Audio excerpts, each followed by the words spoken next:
Tifa has been beauty shamed and somehow the sheer stress of that made her back hurt.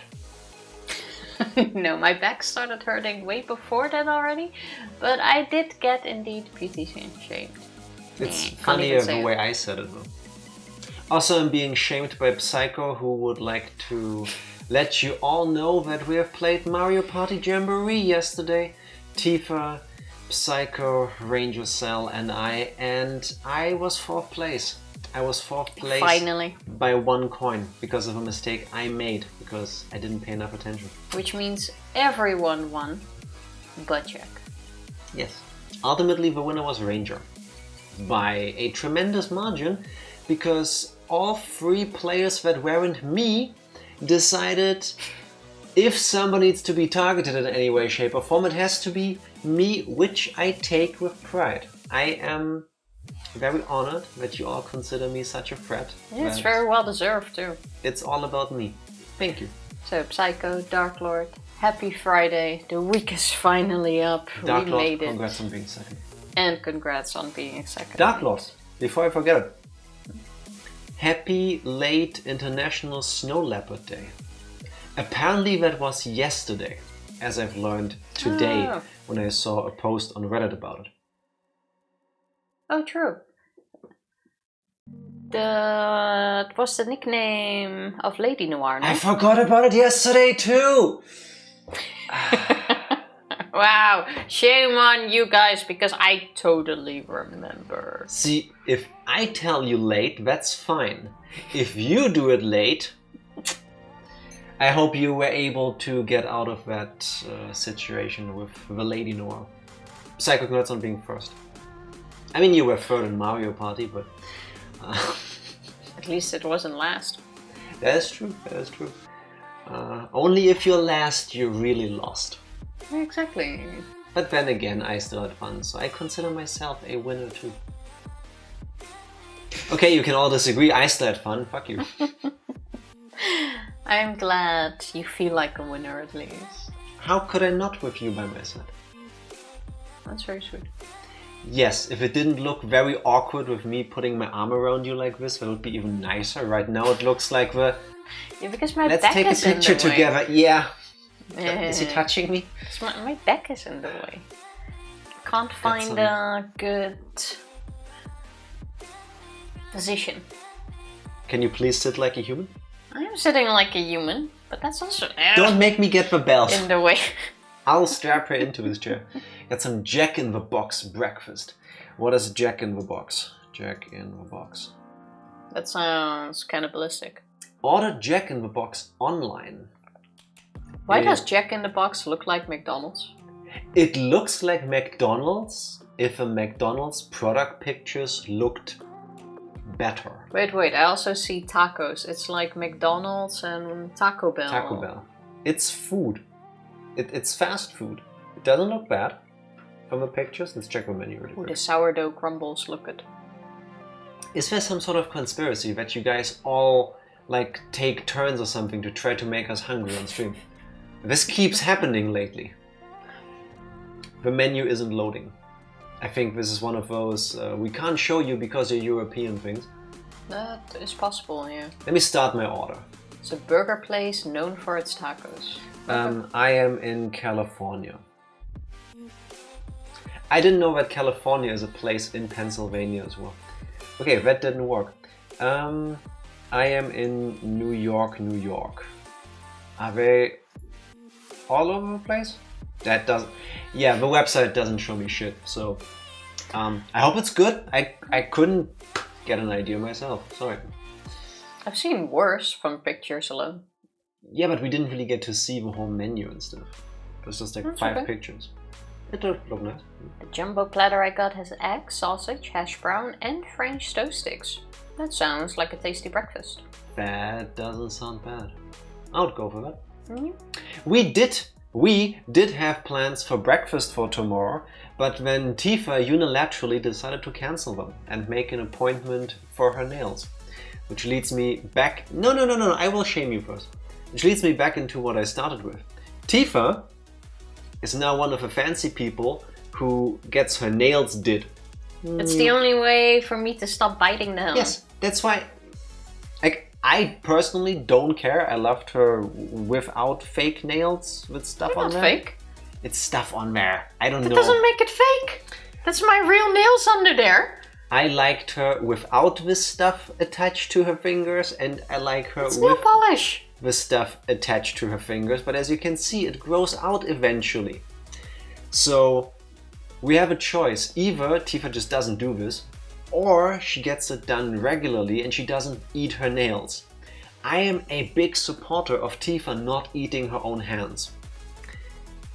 But she's only ever had them done in the Netherlands. This is... Oh, and only once. This is peak Dutchness, by the way. Twice. I stopped... First thing doesn't really count. It was still done and in the Netherlands. Yeah, but they didn't really do my nails because I didn't have nails. Yeah, they but they only did put this. nail polish on it. That's the the same second thing. time they properly did it anyway. Doesn't really matter. That's peak Dutchness. I stopped biting my nails after 25 years. Because it's a waste, or because I felt like it was a waste to bite them after I paid to have someone do my nails. But, hear me out. Is it a funny reason to stop biting your nails? Objectively, I think kinda yeah. But you stopped. And that's the important part. Yeah, I guess. Also, I know no one's asking, but let's get into it anyway. Like last time, they cut, I don't know what Welcome it's called. to Beauty with Tifa. This, your nail cuticles, like as you can see. Cuticles. Cuticles, this is hard as fuck. Stop doing that makes and me it queasy. cannot be pushed back anymore. Tifa never learns how to refocus. Okay, well, look at this adorable girl. And I looked it up, like when they did my nails, they also cut the edge off. Cuticles, yeah, they cut the edge off, and now it grew back rock hard and it cannot be pushed back, and apparently that's some kind of damage, and now they go in defense mechanism and go like, no, you can't cut me! To be fair, your nails were thin and brittle as fuck. Well, they still are very So thin. having a protective layer of elephant skin over it is a good idea with you. Do I find it strange that somebody grows skin over the whole damn nail? Yes. But with you, that's an improvement. But I don't know if this is something that they can still cut after, or if they need to do anything with it, or if it needs to be soft. So I now went to the nail studio, because as you can see, it also grew out a lot.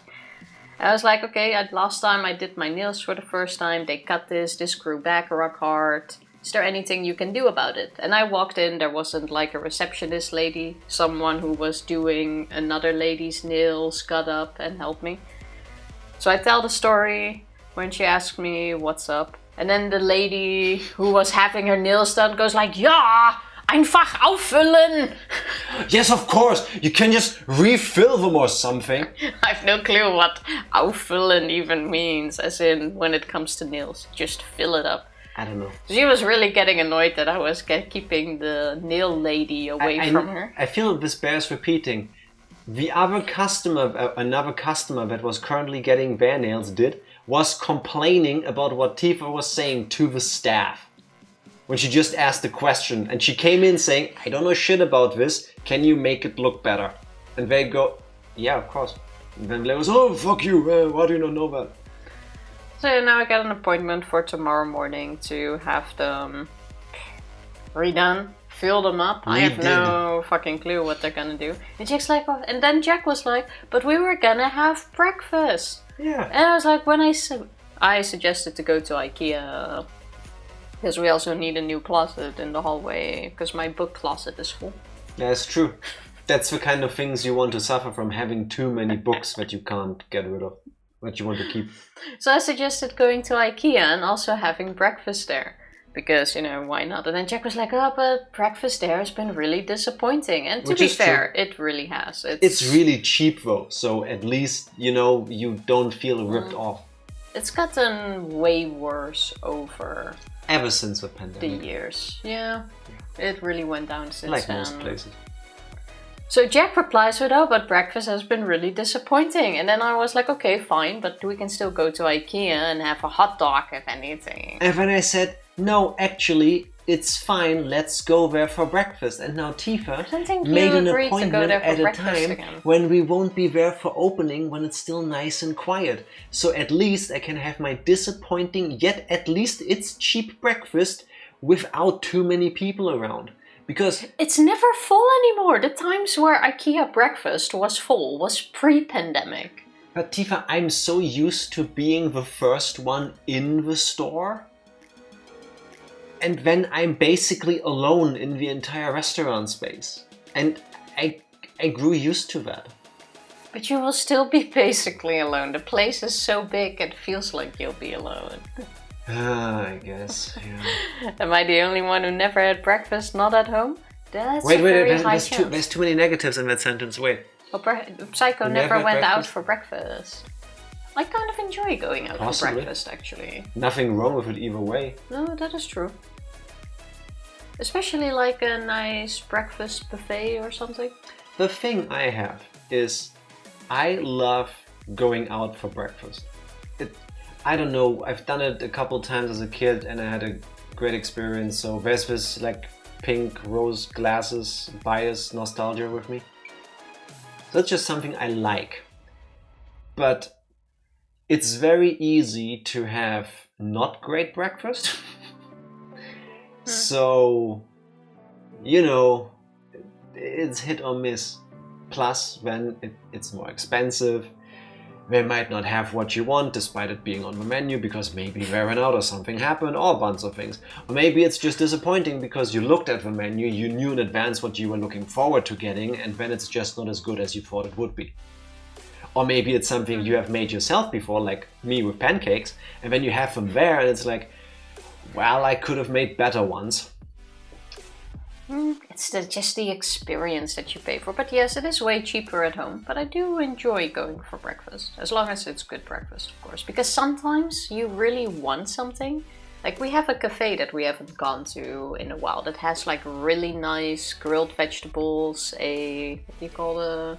Balsamic vinegar. A balsamic vinegar, which is absolutely divine, and I want to drink by the bottle, like homemade bread and like several homemade spreads as well. And if I would need to get that just to prepare breakfast, and I feel too lazy, and then it's like, okay, let's go there. The problem is if you make that at home, because the idea is you get like 6 or 7 small amounts of different things. It's like a little breakfast buffet platter kind of thing.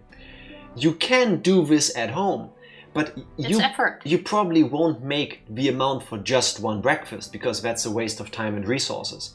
You will make a larger batch. And now what do you do with the amount for 10 breakfasts? It doesn't last 10 days, and plus then you will have the same breakfast for 10 days, which if that's your thing, cool. I normally don't do that. Brekkie is breakfast. Yeah, that's British, I think. It's British slang for cool people. Also, Jack, why don't you get your nails did? Because I usually don't feel like I want to. I remember when we went to Milan last year, on the last day before we left, I found April last year. I found this black nail polish, and I put that on because it would annoy your little brother, and I thought it would look cool on me, and I didn't hate it. I wouldn't mind, like if somebody gave me black nail polish, I would put it on, but it's not like I would go like, yeah, I'm happy to pay somebody $20 to apply it to me. And I'm also too lazy to go to a place where they sell nail polish and go, I want nail polish. I don't know shit about nail polish. So I'm okay without. I don't care either way, basically. So this is just cheaper and easier. I find stuff like this annoying. Like I have to go out of my way, go somewhere, take the time. No, I feel like in nail salons they're usually quiet. Are they? Yeah. Is it not like hairdressers where they keep talking to you? No, never feels like it at least. So you have to go somewhere, take the time, sit there, possibly socialize, depending on the person, I guess. Yeah, awkwardly socialize. I feel like we often just say socializing. That's not the problem. It's for awkward socializing. Fair. Like when I'm at the hairdresser, but every 3 years, and they start chatting me up, and I'm like, I appreciate it, but can you not tell from my whole this that I'm just here to get my hair cut? I mean, I could just say, hey, I'm not in the mood, but that also feels weird. And then repeat every 3 weeks or so. Yeah. Or in my case, once every 3 years. But still, it leaves so much of an impression what I remember. Basically. Also, taking Lady Noir to a Halloween zoo event. That seems like a lot of fun. Yeah, for the after day, Dark Lord, that is amazing, and I hope you have a lot of fun. Have lots of fun. It's been a couple weeks since we went to the zoo. That's true. Dark Lord used to work at a breakfast buffet at a hotel, which is mostly the normal stuff. What's the German word for breakfast? Frühstück. Which is funny because breakfast comes from like the almost biblical sense of I break my fast. As in I haven't eaten all night, so I'm fasting. Yeah, that makes sense. And in German, Frühstück, basically if you take it apart, is früh, early, and Stück, which is piece. So early piece. I eat an early piece. Yeah. Yeah, it works, it works. Also, Psycho's breakfast, usually just bread with Frischkäse, cream cheese. Sliced sausage, maybe with tomato or cucumber. With coffee usually, or just cereals. Yeah, that seems alright. Yeah. Just have to send something to the Egg House post. We don't have a postal box if that's what you're going for. What is that?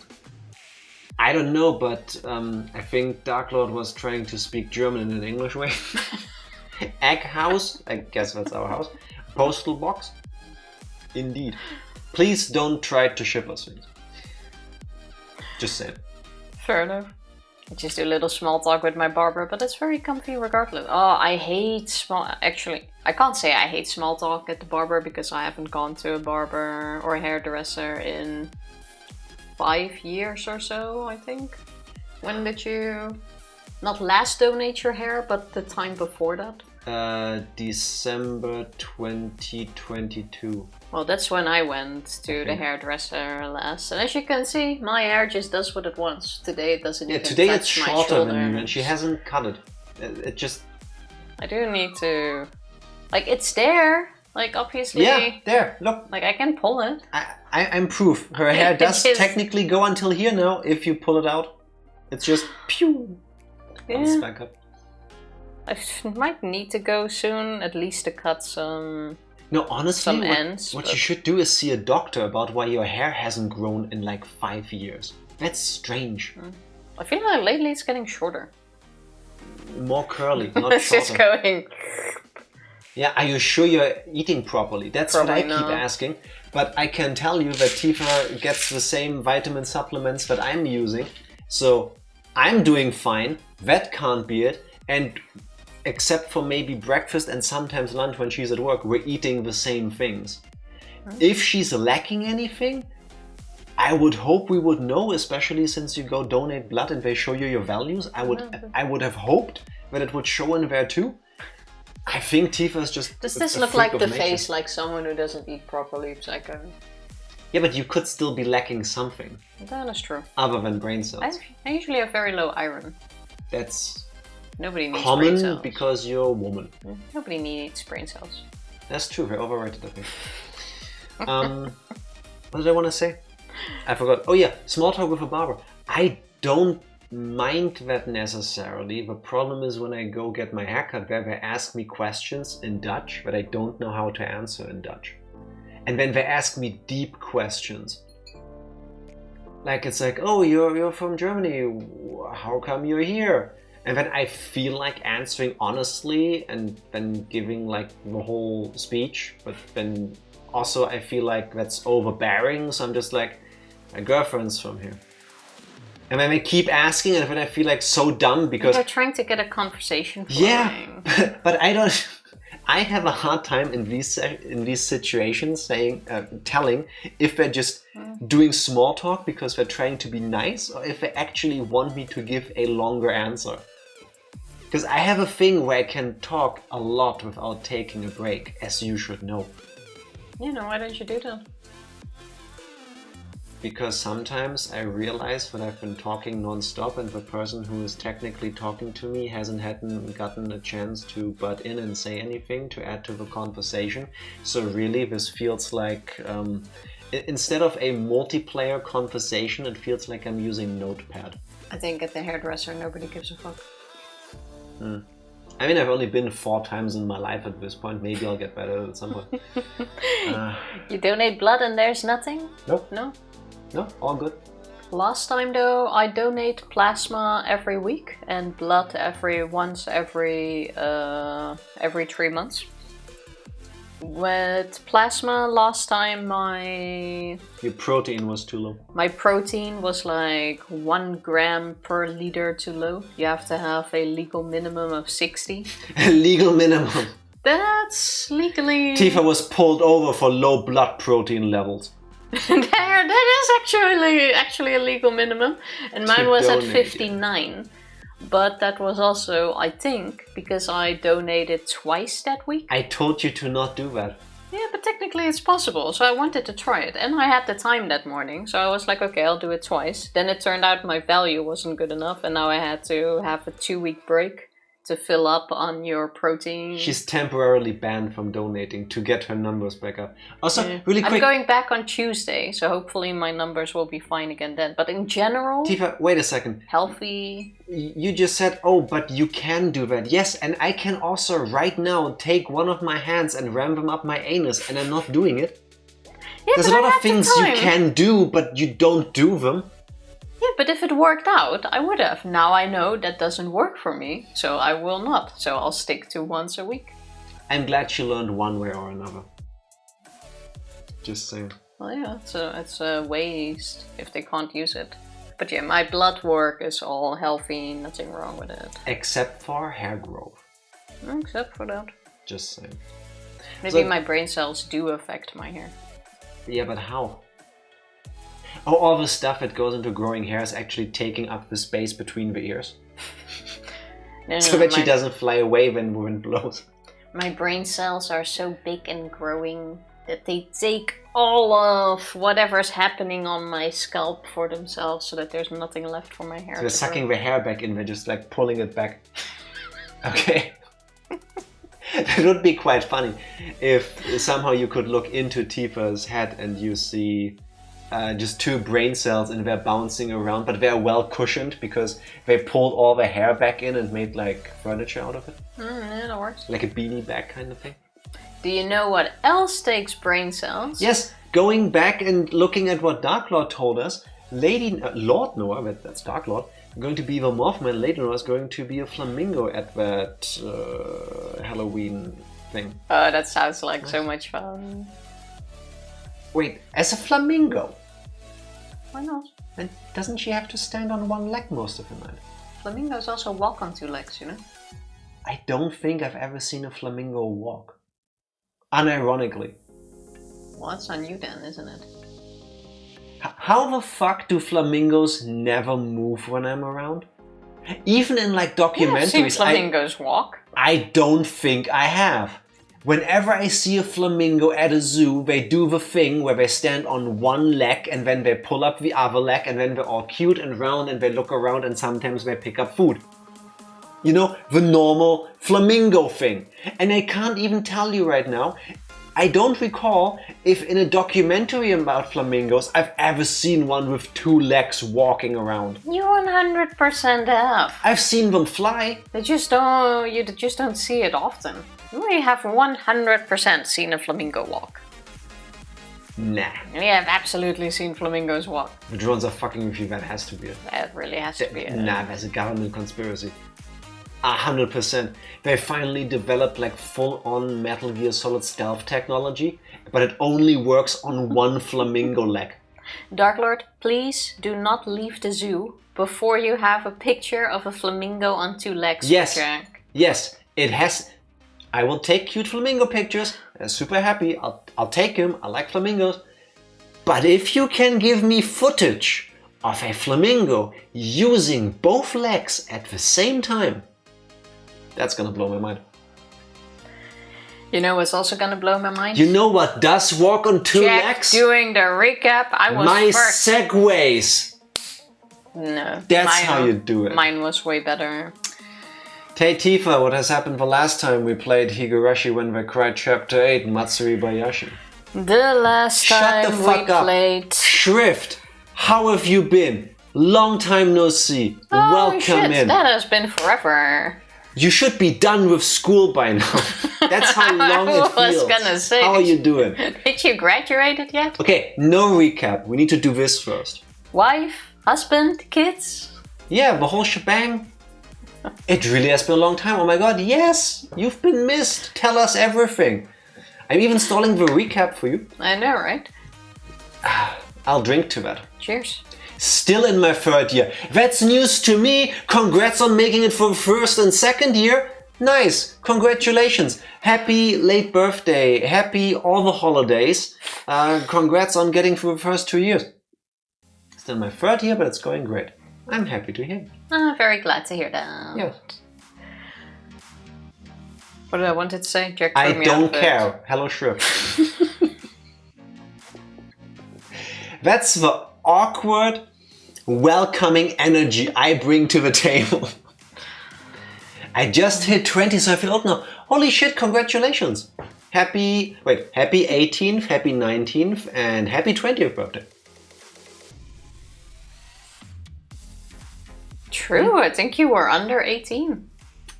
Yeah. Yeah. Now I can finally do PG-18 streams. Now I won't feel bad anymore for making penis jokes. Because we totally did not. My brother in Christ, you are not old. Shrift. I can tell you something that will make me feel very old, and hopefully not you. When I was 19, I thought I had seen everything and I should just sell all of my belongings, travel to the US, somewhere out in the Mojave Desert, and just lay down and die. Because what else could there be in life, right? I'm 14 and I'm deep. I was 18 and that felt very deep. Indeed. I didn't do that, of course, otherwise I wouldn't be talking to you right now. In my mid-20s, I think I went through some sort of like half-life, quarter-life, whatever crisis. Because, oh my god, what else is there in life? I'm 36 now. I'll be 37 next year. Yeah. I know, right? And looking back, I think I didn't become a full person until like 5 years ago, maybe. I understand that you might feel like this. Trust me, it will be different with time. Hopefully. I mean, I can't speak for you, but that's how it went for me anyway. There you go. Jack is slightly older than me. Can't you tell from all the white in my beard? And me with the down-to-earth opinion, you'll start feeling older every year. Yeah, that's also technically That's also correct. very deep. Yeah. One day you'll remember that your back didn't used to hurt. Then again, I don't really have that. I know, right? Yeah. I don't really have that. Well, Remember finding a guy's back when I was like, what, 15, 16? It's been so long. Yeah. yeah, that could work to be. Yeah. Time flies when you're having fun. Hopefully so. I feel like I have way more maturing to do though. I feel the same as I do like 2 years ago. That's not gonna change. That probably doesn't change. At some point, you'll be like, wait, how old am I now? I never got I feel so different now that I'm older. Yeah. No?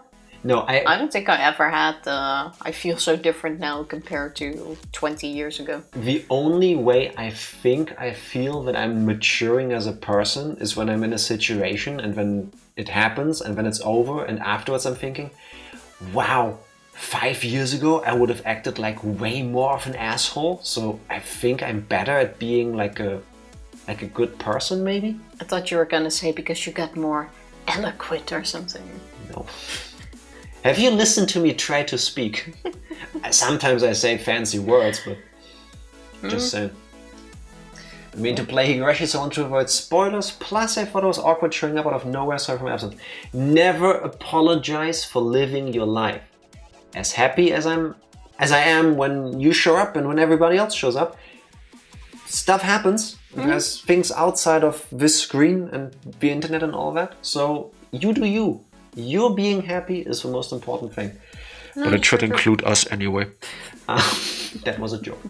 Well, just so you know, we are now at the end of the entire story of Higurashi, it is indeed a good story. Yeah. So I do recommend you go play through it, but you might want to start closing your ears in a couple seconds, because this is literally the last couple of hours. How long has it taken you? 1 second? 1.5 years. There are reasons for that. Too long. Yes, that is true. Shrift, today is Higurashi stream number 132. And I think, maybe not this week, but by next week, I kinda hope we're done with it. I think so. We have to be like at the... I think we're in the very last part of the home stretch. Yeah. 132, wow. Shrift, somebody looked it up, just the main story of Higurashi, because there's also like side stuff technically, which we also go through. Just the main story is longer than the Bible. New and Old Testament together. It's longer than that. So I think it's fair. Plus it's us, we do talk a lot. My friend roped me into playing the Steins Gate visual novel, so Higurashi is going to be on the back burner. Maybe I'll get it done when I hit 30. Hopefully. Oh, I really wanted to check out Steins Gate too. I was thinking of streaming it, but considering of how long that also is, that's... Longer than that? Yes. Not gonna be any time. We have when we're done with this, we have effectively read out the Bible out loud and a bit extra. Yes. So 1.5 years with life and stuff happening in between, I think is fair. Yeah. Indeed. It really is. And Picosaurus is a novel written by, I was gonna say a word that didn't make sense, by Darklord. What word did you want to say that didn't make sense? I wanted to say yours truly. Yeah, but no, that's the other way around. I wanted to say like that, but there's somebody else. Yeah, exactly. But you can say the same bloody blah truly if it's about someone else, but I forgot the wording for that. I wouldn't know. That doesn't ring a bell. Yeah, that's why I stopped and changed my way of thinking. Shrift. History? Would that I've work? never heard that before. I mean, you're the native speaker, you tell me if that works, but not something I'm used to. Yeah, history works. Something I'm also not used to is to say the following. Shrift, we're gonna start the recap in a second. Happy to have you, but you might not want to be around for this because maximum spoiler territory if you want to go into Higurashi unspoiled, and I think what we're about to say... And it's a lot of spoilers. ...is only spoilers at this point. So, hey Tifa, what has happened the last time we played Higurashi When They Cried Chapter 8 Matsuribayashi? Now that Shrift has been won. It was nice seeing you again, Shrift. Hopefully see you soon. Thank you for dropping by. Have a wonderful weekend. The last time we played Higurashi, Akasaka came in like a storm, saving Rika from the mountain dogs, and after that we... Would you say he came in like a wrecking ball? 100%. Why do I sing when I can't do? And after that we were like, hey, awesome! We defeated the mountain dogs, but we still gotta save Tomitake. So we made a plan on how we go about that, and basically the kids, the Scooby Gang, the dang Scooby Gang, start luring everyone up to the mountains where Satoko has all of the traps set, in the belief that, or where they will make them believe that they're trying to escape. And in the meantime, Akasaka, Kasai, Irie, plus Shion will go to the clinic to save Tomitake. Shion also wants to go along with them instead of the Scooby Gang, because she has learned that... What's his name again? Irie spilled the beans to Shion. No, I just asked for the name. That Satoshi is alive. Satoshi, yes, exactly. Because she has learned that Satoshi is still alive, so she wants to go there to save him as well. So we all split up. The Scooby Gang takes the tracking device along, so Takano sees like, oh, they're trying to escape in the mountains. Get them, my minions! Get them! So all of the mountain dogs, including Mr. Okanogi, start heading there, and we have a wild scene of basically the mountain dogs getting totally destroyed and eliminated by Satoko's traps. It's basically the battle for Yavin from Star Wars Episode 6. If you know, you know. Basically. It's basically that, but played for fun. Like, it starts off somewhat seriously with like gunshots and people running around, but it devolves into absolute slapstick. It's funny. It was funny, that is and true. And they win. Well, it cut off after Okanogi goes like, oh, I'm going in as well. A Battle of Endor. Thank you. Yeah, please fact check me on this. Yeah, that one. With the green planet. And after that entire chaos, we swap to what's happening at the Irie clinic. They manage to get into the clinic. There's this whole fight within there as well. Lots of shooting, lots of weapons, alarms going off. They go full Metal Gear Solid, and in the end gas is about to be released because that's just what happens. You know, it needs to keep escalating.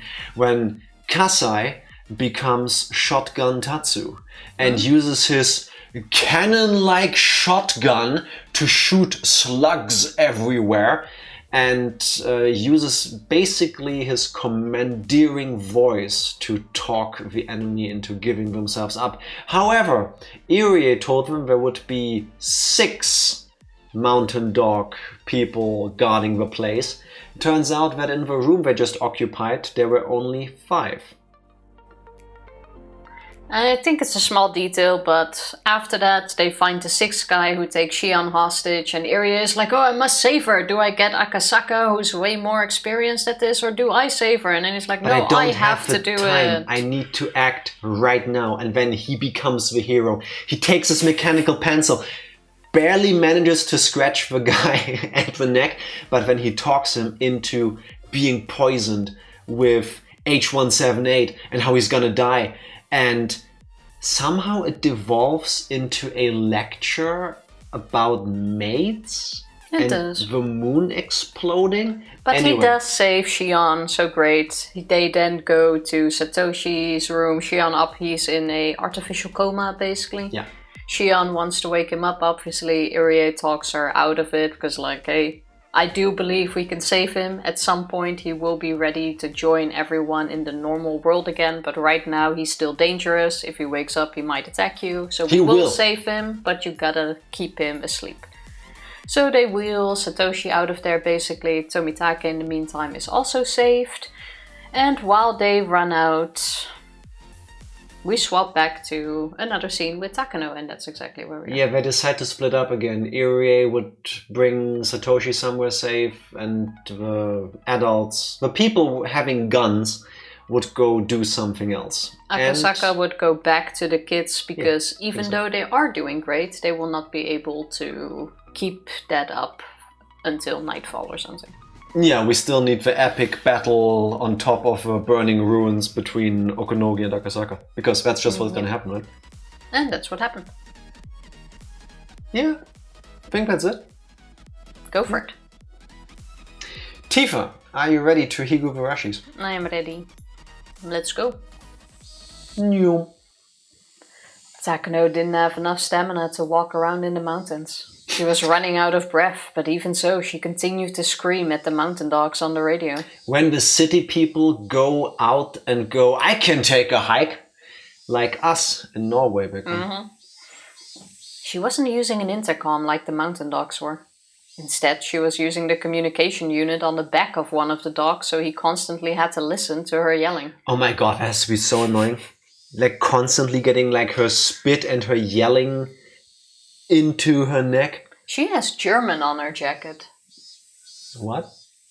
The thing on her arm, you can't see it on stream, on her left arm, it said ein Jappas? Okay, 1 second.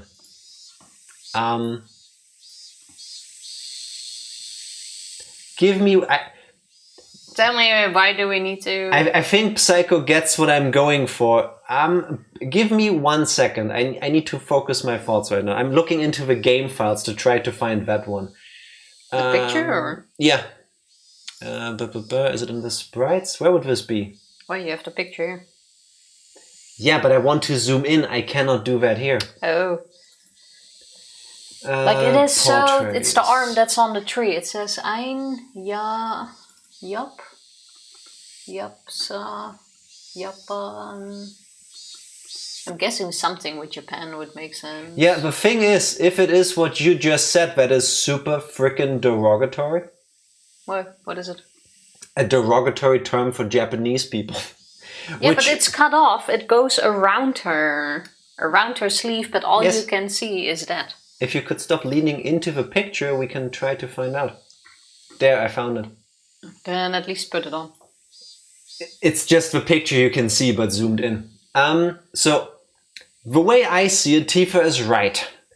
I don't know what it's supposed to say, because it could very well be cut off, because it goes around her arm. But I also see a line that says Ein Japse, and that is like... you know, in World War II, when the Americans fought the Japanese and they would call them Japs, I think that's literally where the term comes from. It also carries the same meaning. It's derogatorily Japanese. I doubt they would do that about their own people. Like it doesn't make sense in this Germans case. would. Maybe the Yeah, but S she's not actually- German. That could be, and then it's probably just says Ein Japaner as an A Japanese person. I don't know. Can you swap art with P? Yes, if I drink more. No, give me a sec. In the remake, it doesn't appear at all. It's the other arm. And in here the it's also original- the one hidden. It's just in the console art. We can upload the sprite on Discord later as well. Yeah, you cannot really tell even if you zoom in. I just did that on the other screen, and But it I think doesn't have much. it's just cut off. It says something. In some sillier military Tarkin outfits, she has a totenkopf. That's true. Console art doesn't mean anything. Did they? Genuine question, because I don't know. I just like the way it looks better normally. Did they not run this by Ryukishi before they released it? Because I would imagine they do, just out of the kindness of their heart, you know, like, hey, I made art for your game. Can you double check it? So I don't know. I'll look it up after we're done with Higurashi. you don't know what's that supposed to say. It goes around her arm technically.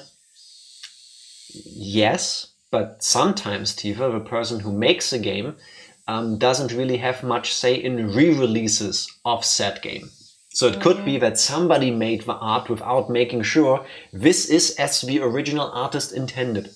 I think trying you're to say. looking too much into it or behind it. But Says the one who's like, oh my god, there's text on there. Oh look, it's a slur.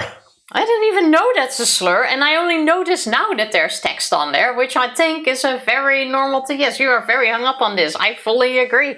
I just wanted to read what was on there. Oh look, there's more text. Wow, we made it like 2 lines. Yeah, Tifa, why do you derail the stream like this? Next time I notice something, I don't say anything. It's better. If you see something, say something. Damn. The band says Ein Japan because Tokyo is a nationalist agency. It's so weird to me that See, that makes sense. so it's one Japan, one Nippon. Why would it be in German, though? I find the occasional infatuation with German in Japan really funny. Like, it happens sometimes, but they use just German words for something. It's like, that doesn't make much sense. Also, especially if you are a nationalist agency, wouldn't you want the text about one Japan to be in Japanese? Anyway. Who can explain? Go. Yeah, I did. Yeah, go. Everyone is so useless. How can they call themselves a special unit? Whatever happened to the famous mountain dogs, huh? Maybe they would work better if Tifa actually had said the damn part. I have. This is once again one of those moments where I have said my line. You didn't pay attention. I will believe you. Takano bit her lower lip and squeezed her left arm with her nails. Her arms had nail marks all over them. I can do that now too. Please don't. She was holding her grandfather's research scrapbook in her left hand. Why would she take that long? Even Takano didn't even know why she was holding it.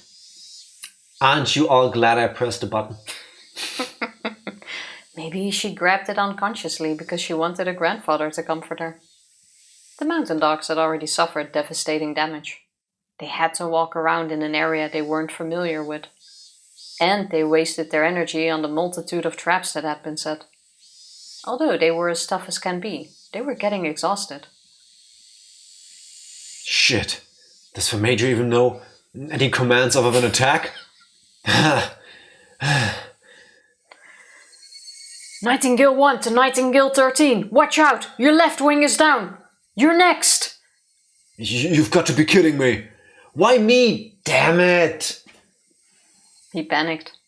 The same thing kept happening. His team members had been going down one at a time, starting from the left flank. And he was next. Did that mean the enemy was coming from his 9 o'clock? No, those demons don't think normally. On this mountain, being aware of 360 degrees around yourself wasn't enough. 1500 seconds. Even being cautious of the ground below your feet and sky above your head wasn't enough. Where are they fucking coming from? Those bastards! Come here! Come the fuck at me! Boop. Nightingale 13 held a taser in front of him as he looked around timidly. Come at me, bro. I had an octopus, and I'm not afraid to use it. Like Luigi's Mansion. I'm badass! Oh god, ghosts! The Germans also gave Japan a lot of their medical techs, and they traded for some time exclusively from the Dutch. Hence, studies about foreign affairs and sciences were called Dutch studies. That's just disgusting. Sounds about right. Now I lost all respect for the Japanese. This taser could have been a powerful weapon, but it was far more effectively used indoors. On this mountain, it was almost worthless. I like how Higurashi observes the power hierarchy between the elements of Pokemon. Electric attacks are not very effective against grass. Nightingale 13 heard a noise behind him from a bush. He thought he saw something, so he fired his taser. The electrodes flew out into the bush. Did he just imagine it? He felt a tug on his taser. The cord from the taser was stuck in the bush, so he couldn't rewind it. If it wasn't useless before, it had certainly become that way. Then he heard a noise behind him again, and this time he saw someone coming at him. But his weapon was useless. The newcomer growled at him.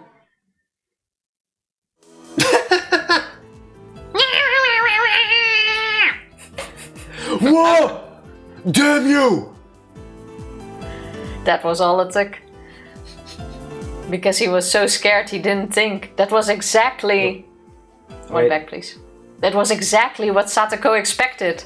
Satoko, who was up in the tree, dropped a metal bucket on his head. It landed perfectly. Whoa! What the heck? What is this? The bucket had some drawings on it. What were they? Penises? They were drawings of strange unknown creatures. Penises. I was gonna say, that better be unknown creatures to them. Ranger, how are you doing? Welcome in, Ranger. Also, all the love to you as well. Love. They somehow resembled those strange characters you see on educational TV programs. Also, it's us. That could still be penises. That is true. Aren't they just so cute? Okay, I do hope it's so it not is penises. penises. Take it home with you. I always take. Just made home from a long walk with the kids, and I'm off to the grocery store to grab some lunch for me and Callie. Please enjoy. Lunch. I'll be looking for sushi and a Caesar salad. Okay, you can keep the sushi, but I'll join on the Caesar salad. I'll eat both right now. I mean, assuming it's a version Sushi. I can eat, but yes, I would. Please enjoy it for me as well. As Reina jumped out from another bush, she hit the bucket with a stick. No, maybe it should be described as a strike. Instead of a hit. The man flew backwards. Keiichi was ready for him. The stance he was in looked a bit like... That's it! He looked like a batter in a batter's box. He was on one foot. That was the legendary one-foot swing created by the one world-famous baseball player. That one, who I can't mention for legal reasons, I assume. Destructive force can't be measured from just one direction. It's a function of both speeds added together. Both Keiichi's strike and the speed of his opponent created a truly amazing destructive force. Whoa, bunt! Bunt? Is that a cake? With an exhilarating and magnificent sound, the mountain dog flew into the air in the opposite direction. Team Rocket's blasting off again! How did nobody die yet? Then he rolled down on the ground and stopped. There Rika awaited him. It was almost as though they calculated that he would end up there. Porting, porting, pat pat, meep meep. Rika patted the bucket happily. This comforting moment for Nightingale 13 only lasted for a second. Would he feel that? Potentially. Mion shot her taser at his butt.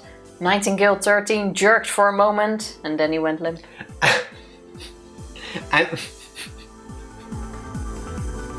I see where your mind is going. There has to be somewhere. No. There has to be. One, yes, Psycho. Somewhere No. in the world there is one aimed at adults fan fiction based on Higurashi, and the line Nightingale 13 jerked for a moment, then went limp has to be in there. Only after Mion aimed at his butt. Some people are into that. That doesn't last 30 minutes, don't worry, but I appreciate it anyway. A famous unnamed baseballer is, of course, the Flamingo. What? Oh, Sadaharu. Is he really called the Flamingo? I mean, it would make sense. That would work. Another one down, let's tie him up. Keiichi and Reina jumped on him and tied his hands behind his back with wire. That was great. What a team we are. I never saw him wailing on two legs. Yes, because there's a famous one-leg pitched. Okay, fair enough. The Flamingos just keep coming back. That was perfect. We shall do combination 7 next. Oh, walking. Are you making fun of me and flamingos? I deserve it. I want to do 5 again. Oh, you liked that one, did you? You might have a hidden talent for using traps, Hanyu-san. Hanyu and Satoko high-fived. Can you give me more than... I'm a ghost. I had to move like 90% of the way. My back hurts. While Keiichi and Reina tied Nightingale 13 up. Rika tried to send something in the air. How? Meep. Meep. Meep. Rika radar. Echolocation. Bing. What the fuck? I feel something coming towards us from that direction. Meep. Meep. Meep. There are 2. And they are both very scared. Meep. Sit like a human. I am please do, totally Tifa. trained. Thank you. Like a bat, yeah. Rika reported to Mion. She was a bit like a radar. That's what I said. Mion didn't even care about the guy they had just knocked out. She was already trying to figure out their next move while looking at Satoko's map and using the info Rika gave her. Everyone eagerly awaited Mion's next order. Why are you looking at me that way? You haven't had enough fun yet? Yeah. I guess we're just getting warmed up, huh? Shall we continue? Let's get them all. Yeah! Mion was a great leader. She had both leadership skills and tactical ability, but more than anything else, she was great at encouraging people's spirits. Hot take, Mion is actually a really bad leader because when she's down in the dumps, she's there for good. I feel it's most necessary to show your leadership skills when everybody has their morale just eradicated. There are no cowardly soldiers under a brave general. And brave soldiers fight like a million men under Mion's command. Nobody could stop Mion and her club members. Club what? Club members. What? Nobody could stop Mion and her club members, as if that wasn't clear. Thank you, Tifa. We have standards here.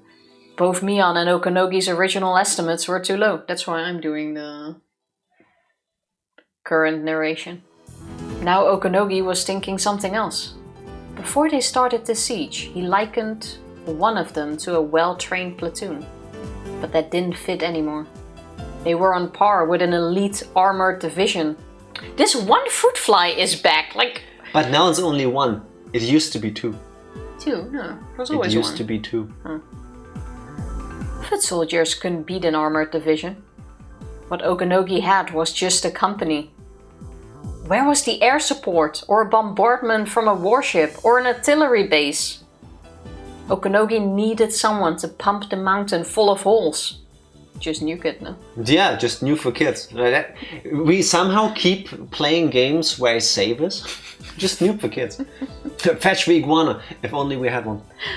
If he couldn't have that, he needed a submarine to fire a nuclear weapon. How do you use a submarine in a landlocked valley? I mean, the only thing they have here is a stream, and I don't think you can get a submarine in there. I'm kind of wondering where the submarine comes from Third too. time is the charm.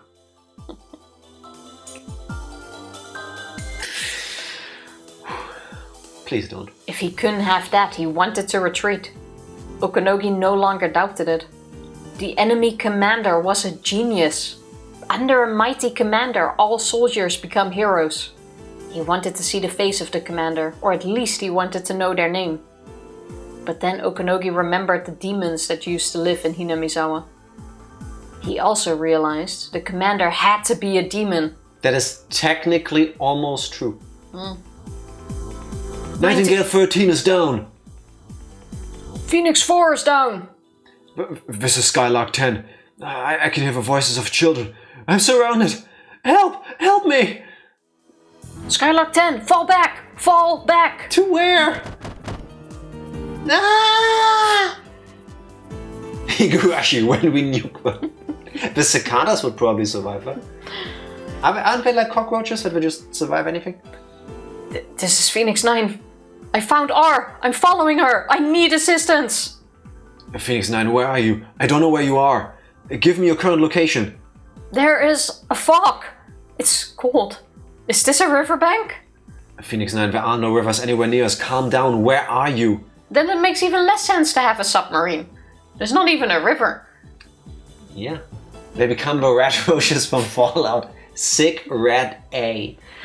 I'll take it. Do they get the cool neon glow in the dark?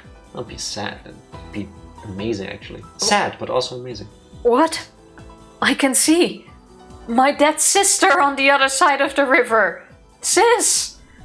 Phoenix 9, answer me. Phoenix 9 is down. Okay. You can be true too. What? Why can't you be Do true? you not realize we've been taking turns the entire time? How does this keep confusing you? This is impossible!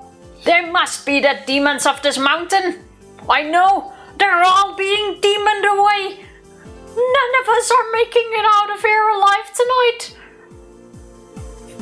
Where does that voice come from?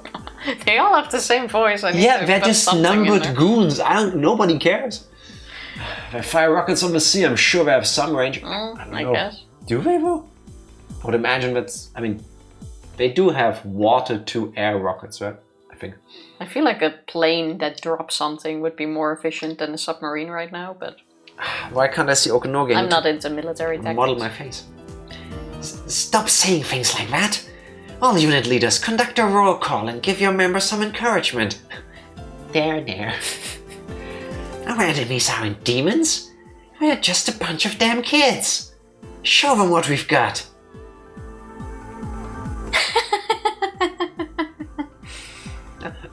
I hear that. Whose intercom is it coming from?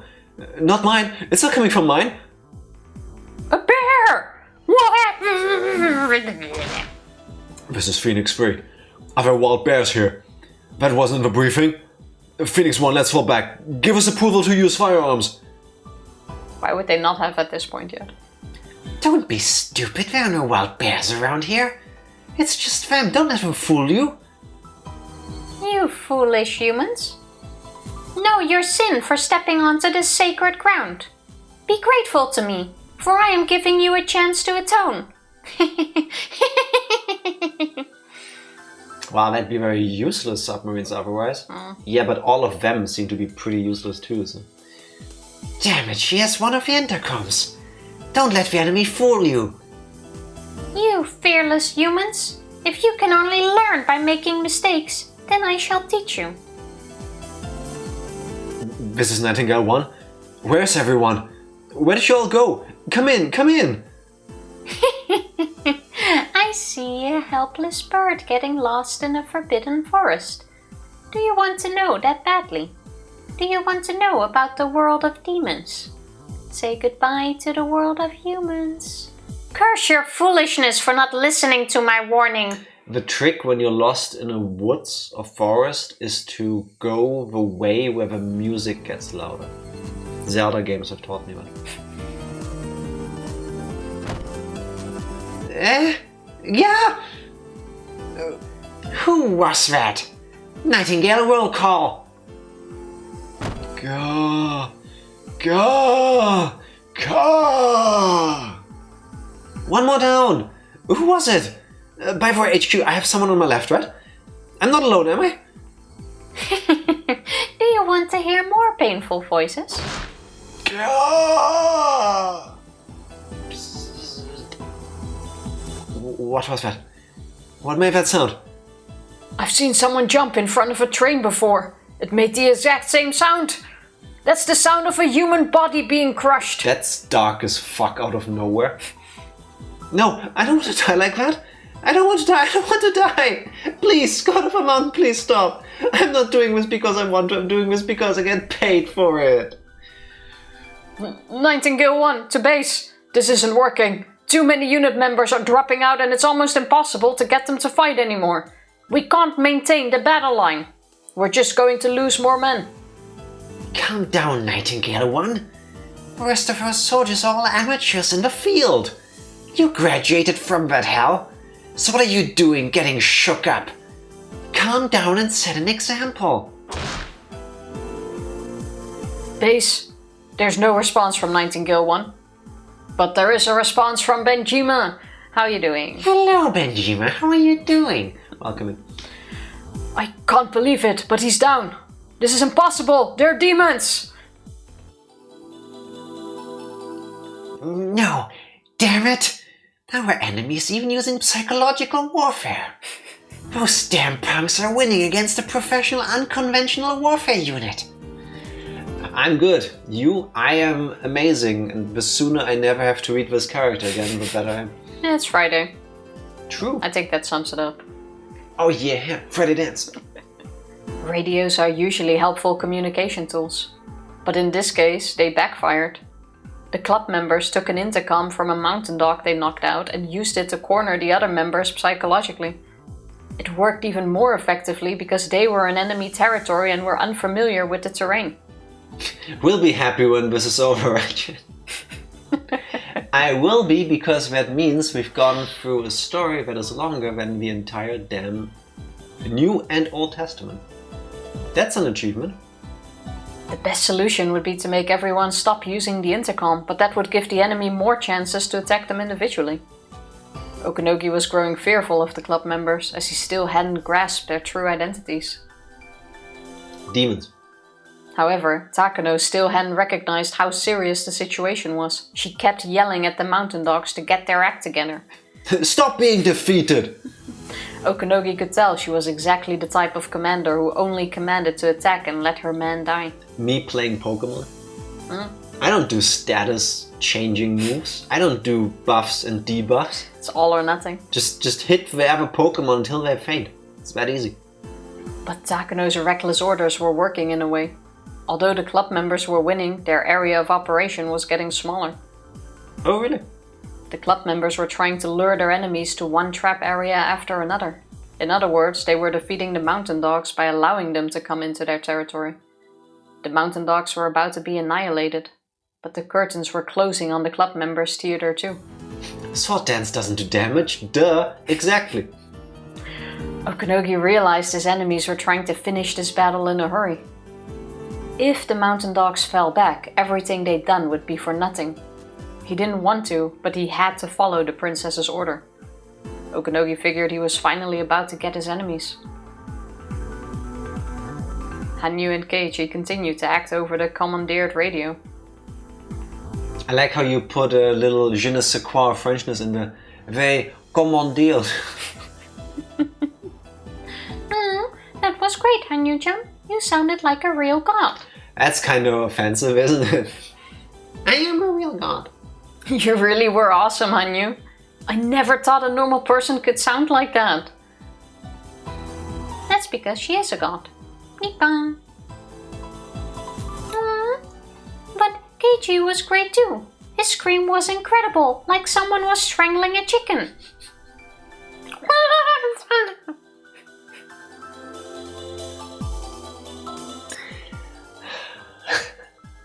Psycho gets it. Yep. That was easy for Keiichi-san, no? In our club, he is also known as the magician of words. I'm not even gonna ask. Just do your line. As long as my opponent is a human being with ears, I can control him. You should become a voice actor. Thank you. I bet you'd be famous. Nippon. I'd like to know if his voice actor is actually famous. Can you hear me? I am Takano, Major Takano.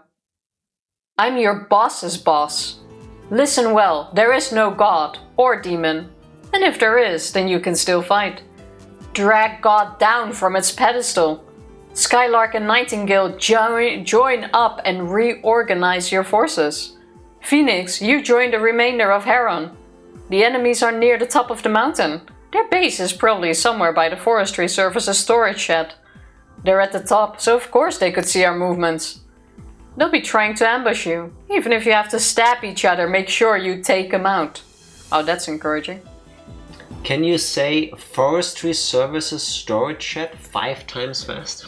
I can't even say it 1 time fast. Child Consultation Center with a series of mysterious deaths. That's better than that. It's a mouthful. Major, let us arm ourselves. We need more than tasers. Absolutely not. We finally surrounded them. If we fall back, they'll escape. We almost have our hands around their necks. We just have to squeeze them. At the time, Okanogi received another radio call. Using that line meant his caller didn't want Takano to hear the conversation. Okanogi understood the meaning of that, so he walked away from Takano and answered quietly. The House of Love and Mercy. Indeed.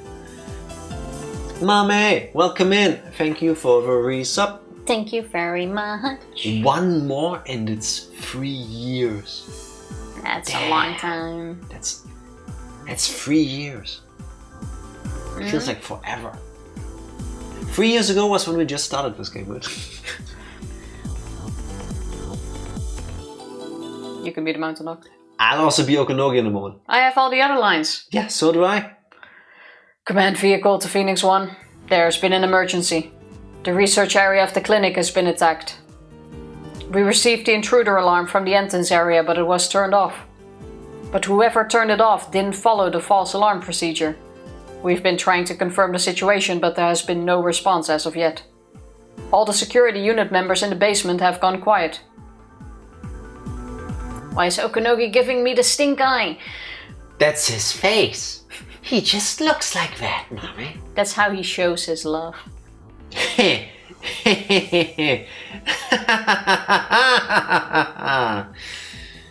Okanogi understood everything. He had been fooled. He suspected a diversion. Does he not have a freaky deaky Nama face anymore? Occasionally. It keeps swapping back and forth. It's either that or the other. So. Right now we're on Stinky Eye phase. But he never even thought that the heavily armed security unit of the mountain dogs could be bested.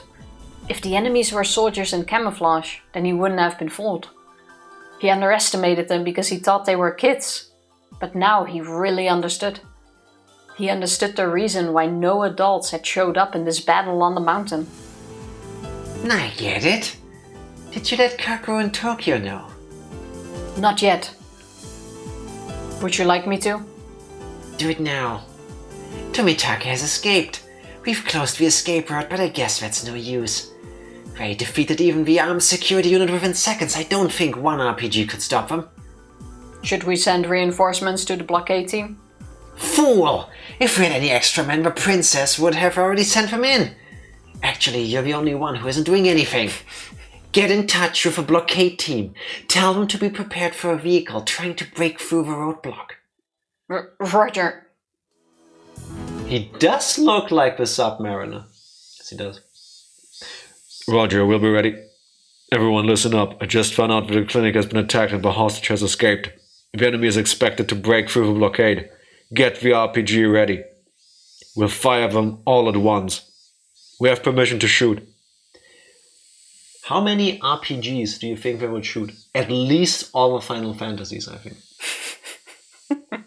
One RPG is never enough. That's all you're gonna get though, because Legend of Dragoon will never get a remake, will never get a remaster or a sequel, because Sony hates you, Ranger. Sorry. One of the mountain dogs nodded and opened a narrow case in the trunk of the van. In that case was a powerful anti-tank weapon designated RPG-7. Hey, where's the other 6? Cloud's Drive. This was a weapon that many said changed the history of modern warfare. After all, this terrifying weapon had a firing range of over several hundred meters and it was capable of burying most tanks in existence. Bite me. Oh, so long. Ranger, I'm trying to give you tough love. Sony deserves to be slapped for never doing anything with so many of her franchises. Where's another medieval game? Does anybody remember that? No, of course not. Because nobody cares. Yeah, clearly. If you let it fade into obscurity. Well, we got E33 close enough. The future of video games might be indie developers. The dawn of this weapon meant that we were now in an age where a lone foot soldier possessed the firepower to destroy a tank.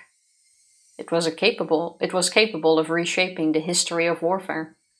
That was the RPG-7.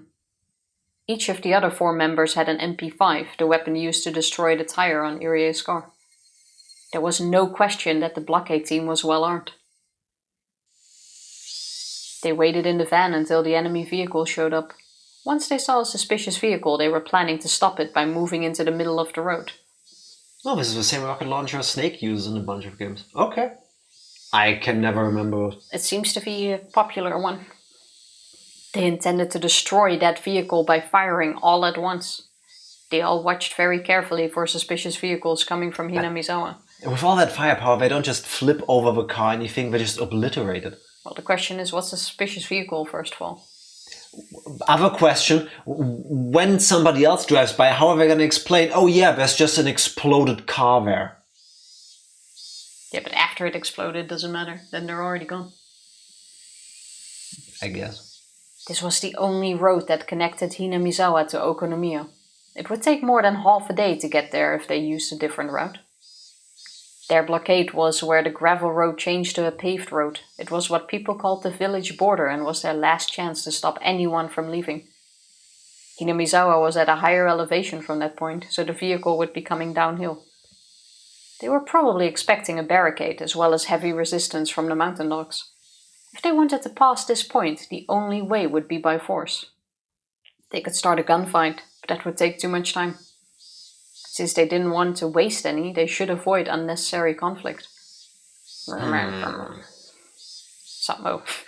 Someone's stomach growled, but nobody made fun of it.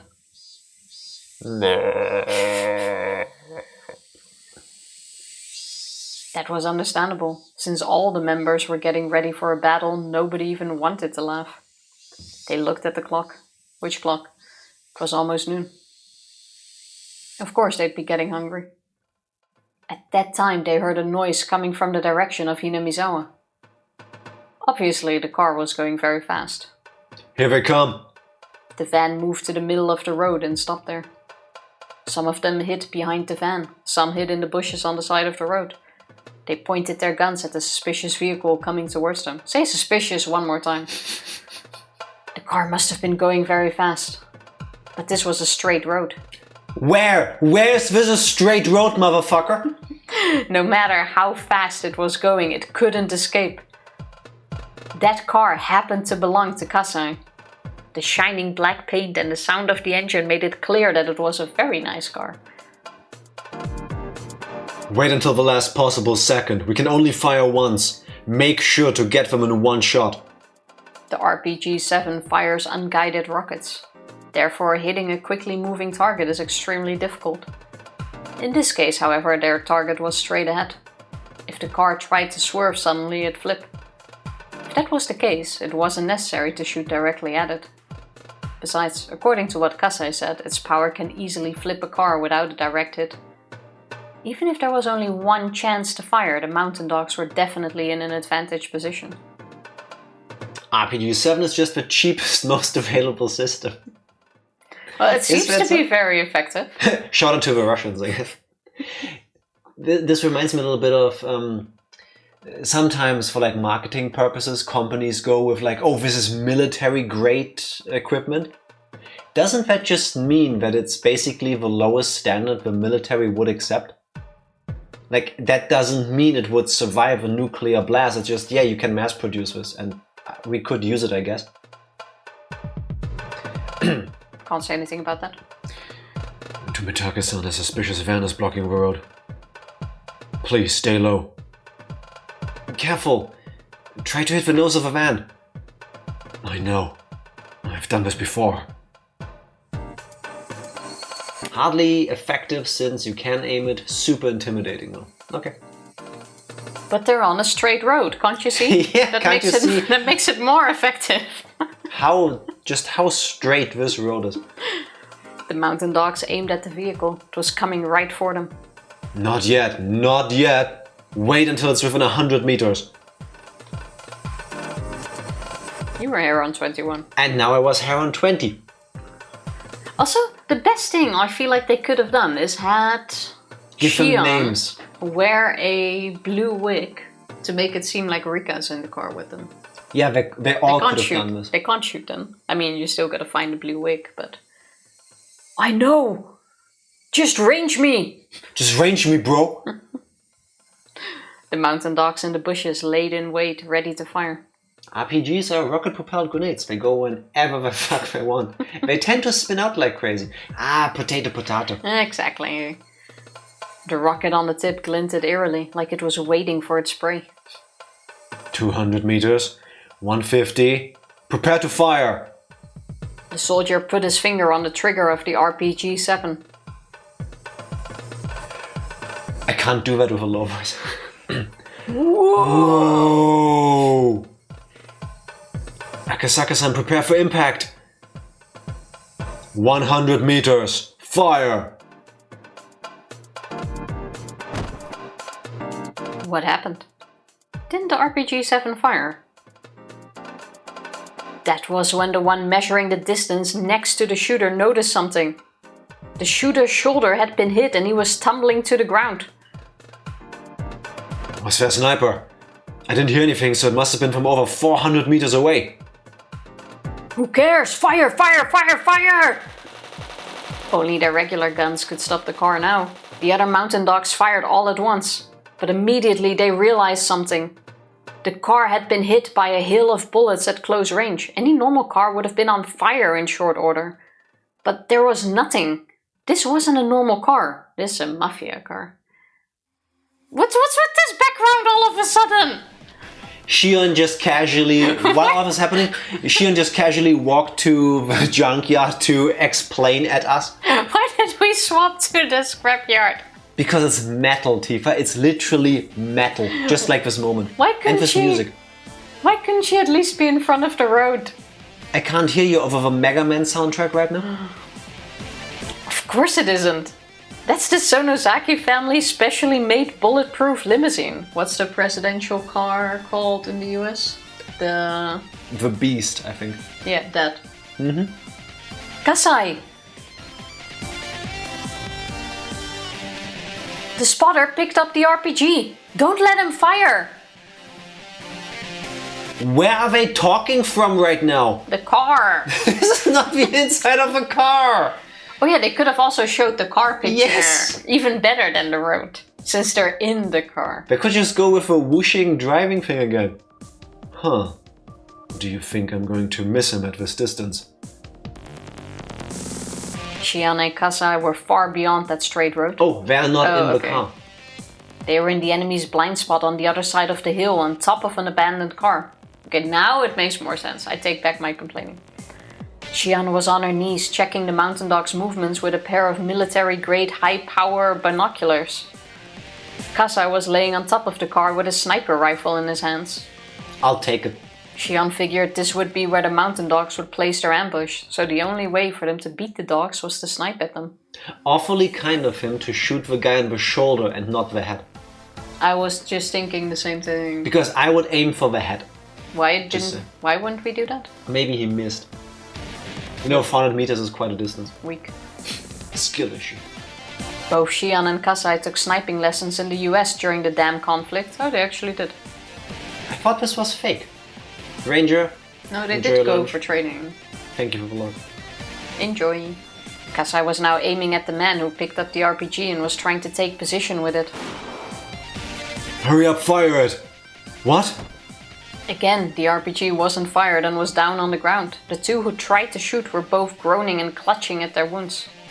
They were both shot in the shoulder. The wounds wouldn't kill them, but they definitely couldn't fire that rocket. Kasai is going for a no-kill run. Yeah, why? It's good for the karma. The car had arrived. The mountain dog screamed and dove out of its way.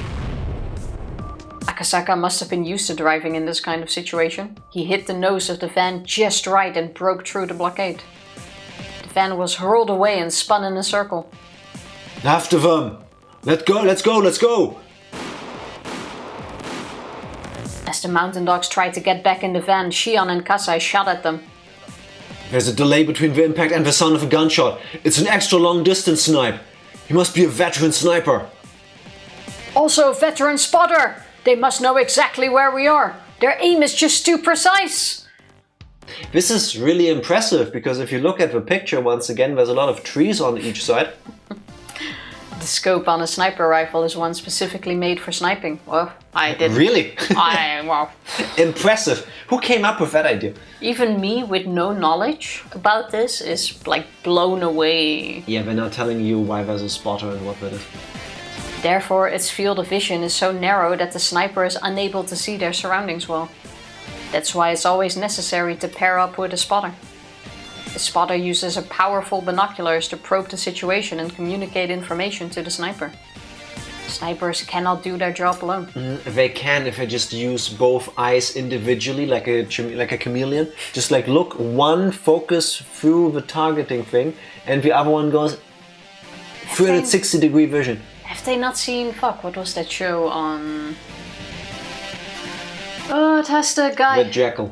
The Jackal, yes. The Day of the Jackal. That was a really good series. Yes. I believe there's a season 2 coming. Yes. Jackal, really good. The Day of the Jackal. The Day of the Jackal, also good. Really good series. Eddie Redmayne. Their potential is unleashed only when paired up with a spotter equally as skilled. They tried to stand up and climb into the van, but the ultra-velocity rifle bullets pinned them down.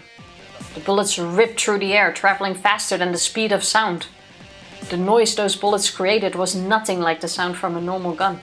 It almost sounded like the Grim Reaper himself swinging down his sight. That's pretty metal. Furthermore, they could see the mountain dogs, but the dogs couldn't see them. Only those who actually had experience being sniped at could understand this fear. Okay, then I don't. But I understand the idea of getting shot at. I mean, I never have, thankfully. Hopefully never will, but... We can't even go near the van! Forget about us, just go! Okay, we'll go after them! There was a driver and one mountain dog in the van. They had to leave, otherwise it would be too late. Pew, pew.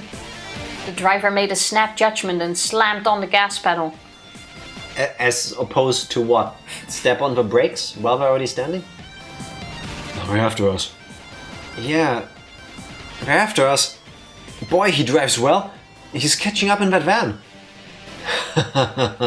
That's worrying. Please fend them off. Yeah, I'll leave it to you. Tomitake opened a window near one of the back seats and leaned out. Hot air blew into the car.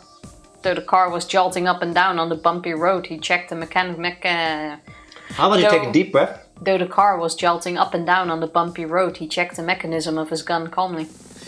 I've got you on a second screen every now and then. I hear remarks like, that's pretty metal, and I wonder if it's part of a game or Jack just reacting. Yes. Yes. He did it naturally, as though examining his favorite camera. The gun had been taken from one of the security guards in the basement. One of the dogs in the van held the same gun in his hands. Their weapons were evenly matched. The road was no longer straight, it curved like a snake. There were some bumps and sharp curves which made things in the car fly all over. You already said that. The gunfight in this situation would be extremely difficult. But not for Tomitake, who is suddenly the most well-trained assassin in all of the lands. Tomitake realized he'd run empty in no time if he wasted bullets, so instead of firing recklessly, he carefully waited for the right distance. Just activate bullet time. And in doing so, tried to convince his enemy that they were still out of range to make them close the gap. On the other hand, the mountain dog couldn't take it any longer. He fired, wasting his bullets on the bumpy road. I can just see that. Some of those bullets hit the body of Kasei's car, making a nasty metallic noise. Like that nasty, sick riff on the guitar. That's pretty metal. It is. Tomitake-san, it's not safe to lean out like that. You told him to do it! No, he did that by himself. Don't worry. A shooter that clumsy can't hit me. If he was my student, he would have to start all over. In a situation like this, it's safer to wait and see for a moment. They're basically stormtroopers. You predict their movements and barrage that prediction with bullets. Don't try to shoot the target, try to let the bullet find it. Just like this.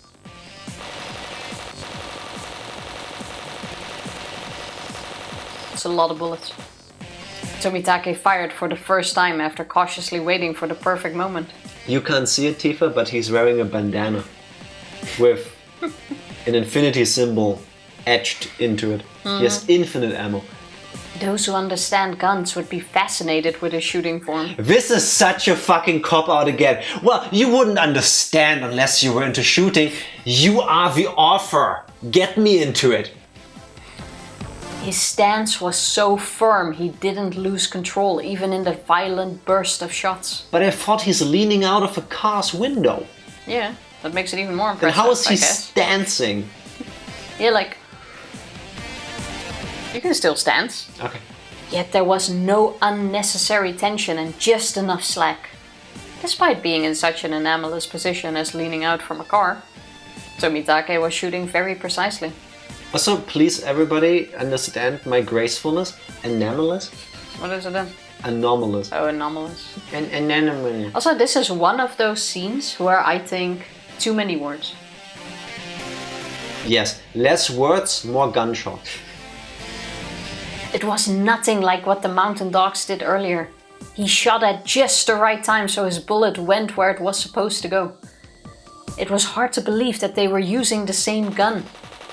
Nasty metallic sounds etched themselves into the body of the van, which made the mountain dogs realize just how good Tomitake was. Like, we now have had 100 lines about Tomitake being awesome. Do you remember this movie Wanted? With Angelina Jolie, Morgan Freeman, and I keep forgetting. Bending bullets. Yes, Or that bullet movie. bending. That movie is so good. It's so dumb, but it's also so good. We need to watch that one again. It's kind of like that, I guess. Did someone say 100 line? No, Wanted. We also still need to do that at some point. Shit, he's a crazy good shot. He isn't just some office worker in Tokyo. I heard it once before. First Lieutenant Tomitake was transferred to the offices after an accident. But during his instructor years, he taught marksmanship for unconventional warfare units. Huh? What are you saying? Are you saying he's... Ah!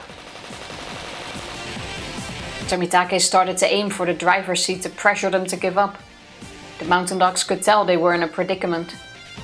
He was capable of hitting his targets easily even on such a bad road. Furthermore, they were in a bulletproof limousine, while the mountain dogs were in a regular van.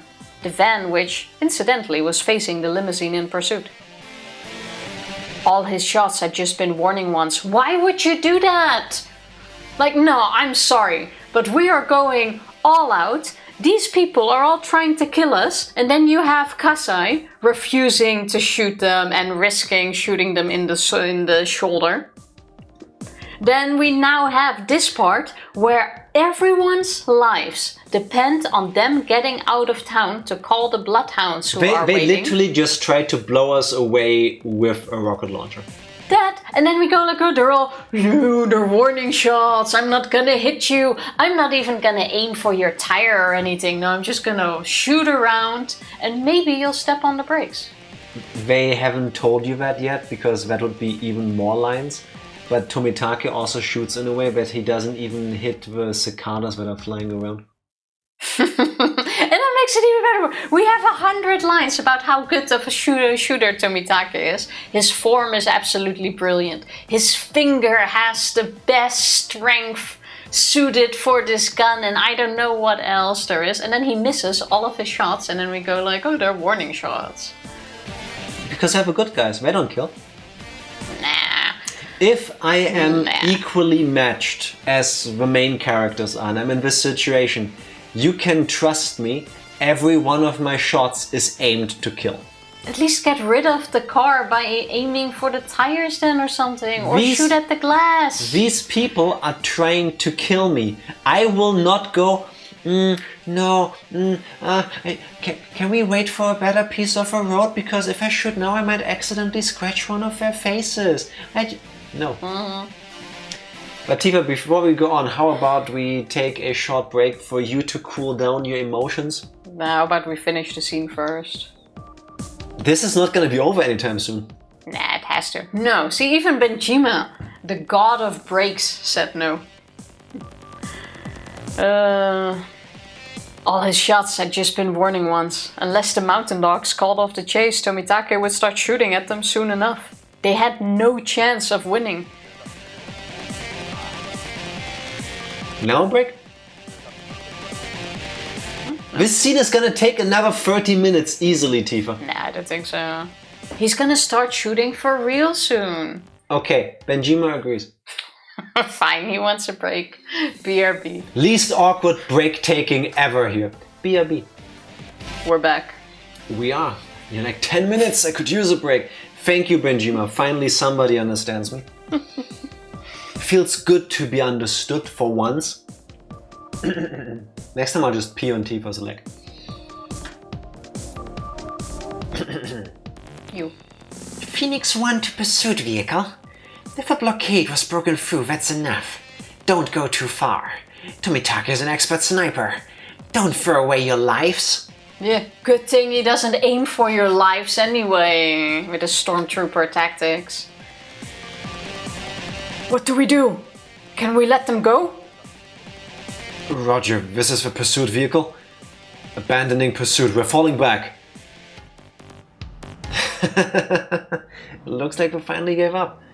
We're slowing down. Also, since when does Okanogi care about their lives? I don't know, Tifa. It doesn't make sense. Jack not using a gamer bottle. Psycho, I'm using a gamer catheter, I think is the right term. Gaming chair with a potty. No, I under go all out. I've got this wire thing jammed up my urethra, straight into my bladder, and then there's like a little automatic pump over here, but just every now and then just sucks it all out. I don't need to concern myself with this. That made me feel very uncomfortable. Brings up memories. I remember my father having one of those pipes put through his penis for peeing. Apparently that was very painful. Catheter, yeah. Ah. Just made a joke, you derailed it. You know that's Jack. That's what I do. I overthink in all the best ways. So then why did you go on a break? To stretch my legs. Yeah, I don't know, I didn't think that through. Because I clearly don't have any of these things. Whew. Even after such a gunfight, you're still so calm. I bet you've gone through quite a bit, huh? It's all thanks to my training. I have nothing to say. Tomitake, having slid back into the car, raised his fist in victory. He was as easygoing as ever, even after a gunfight. Akasaka felt like he was finally getting to know Tomitake for the first time. Only in the heat of battle. I knew I never was a real gamer. The first time I heard the term poop sock and found out what it meant, it was about 4 years ago. Never been the same since. Okay, please traumatize us as well. What is a poop sock? Also, Tifa, do you wipe with it or do you poop in it? I don't want to. It can't be anything else. Also, Tifa, right? You're right. The scene was almost over. Yeah, I know. Of course it would be. It's what it sounds like. Yeah, but do you poop in it or do you use it to wipe? Why would you shit in a sock?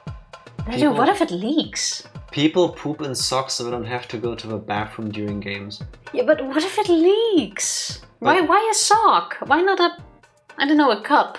But that's not...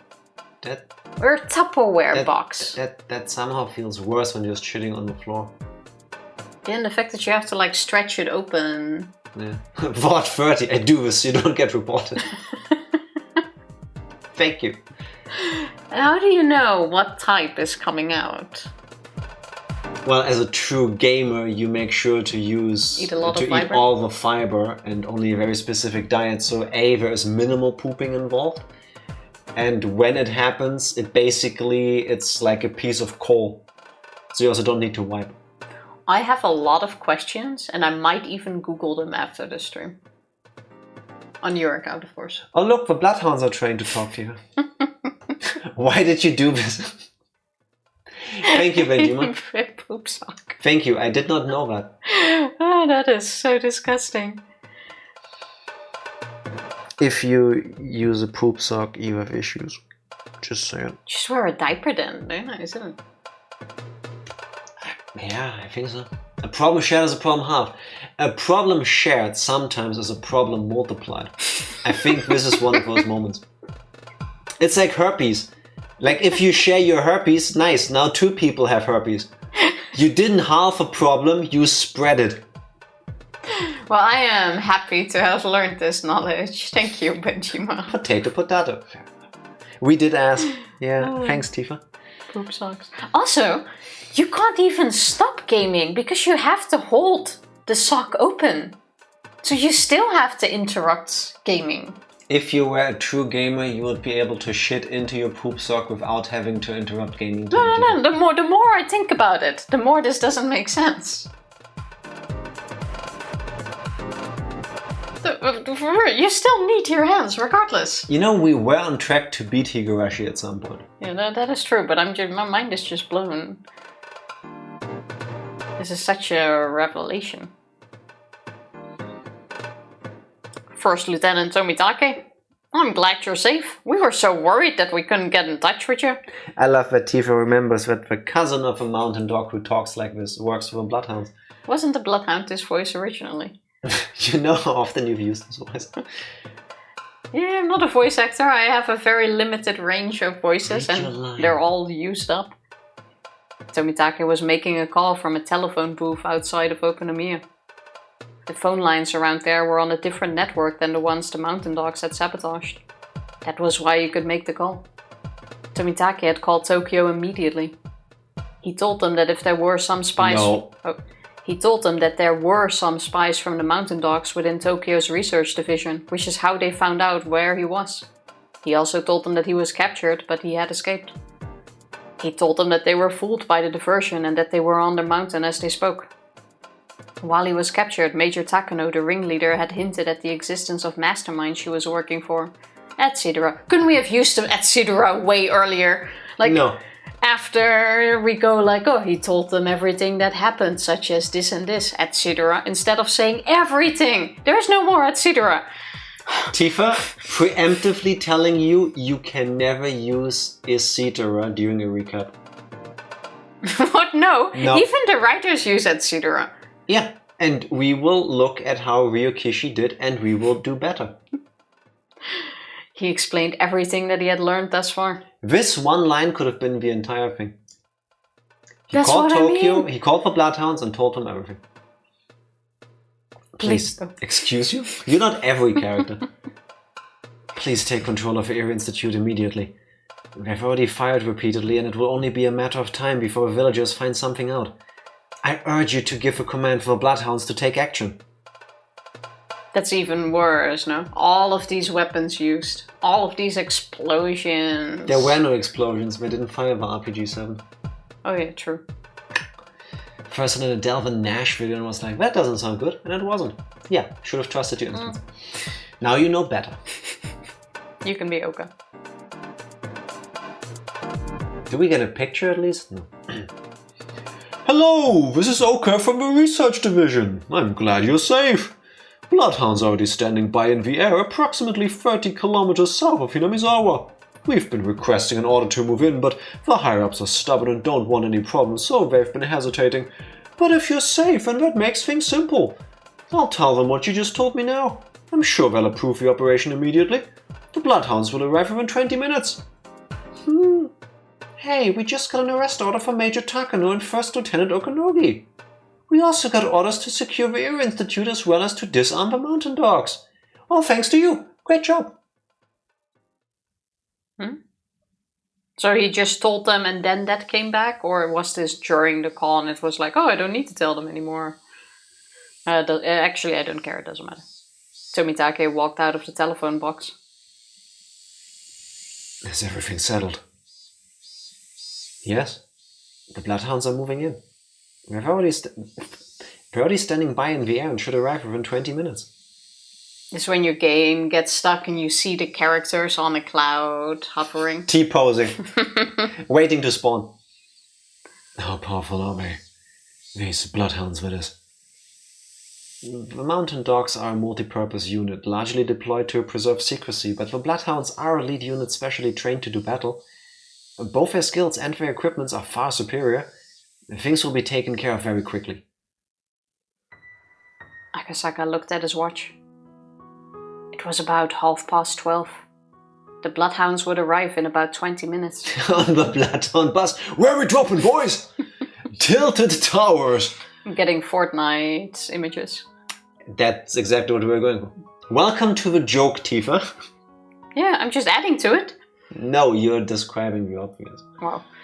Akasaka remembered how hungry he was. Joke's on you, I'm always hungry. It was lunchtime already. If he was brave enough, he would head to a noodle shop and by the time he was done, everything would have ended. That is the dumbest shit you could possibly do right now, because the mountain dogs are still there. There's still 20 minutes for everybody to survive. Tifa taking away from the obvious joke example. Thank you for calling her out on her bullshit. Welcome in, Skinner. I think there's a comma after that first zero. Like it barely ever happens. And there was one case that might have counted, Tifa, but not fully. So that's why we don't have a full number. Do you know the amount of times I say something attempting to be funny that with a appropriate reaction from you could actually be funny? Yeah, that amount of times. Or sorry, this amount of times. And then it's like, did you say something? Because it wasn't that funny.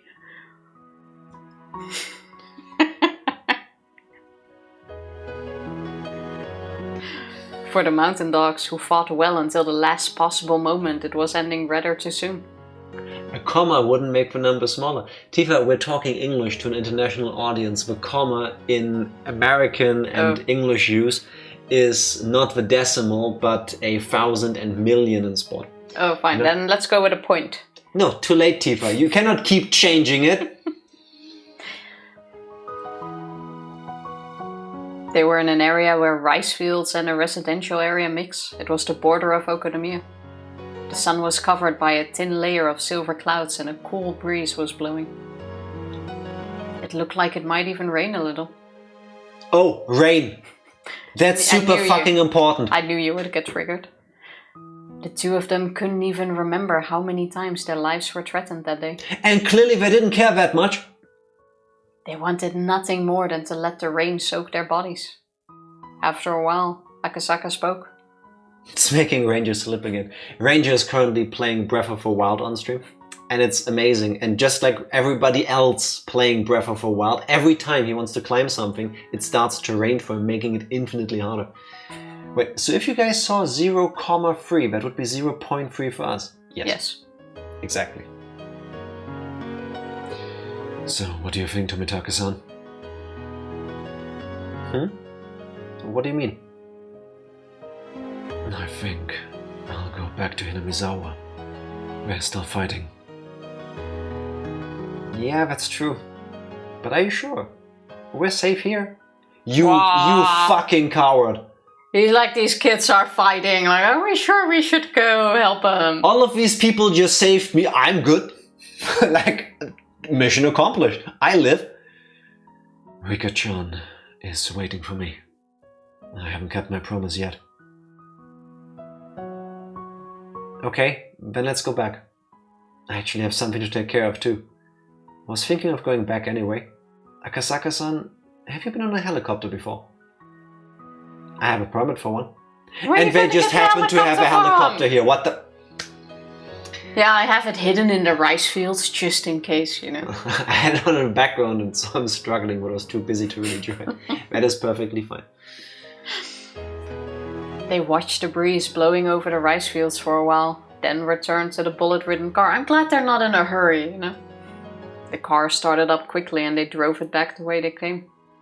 It was only noon. There was still plenty of time before the Watanagashi festival began. You are not going to tell me that they're gonna wrap this whole thing up and then still have a festival that night. Like nothing ever happened. I wouldn't even mind.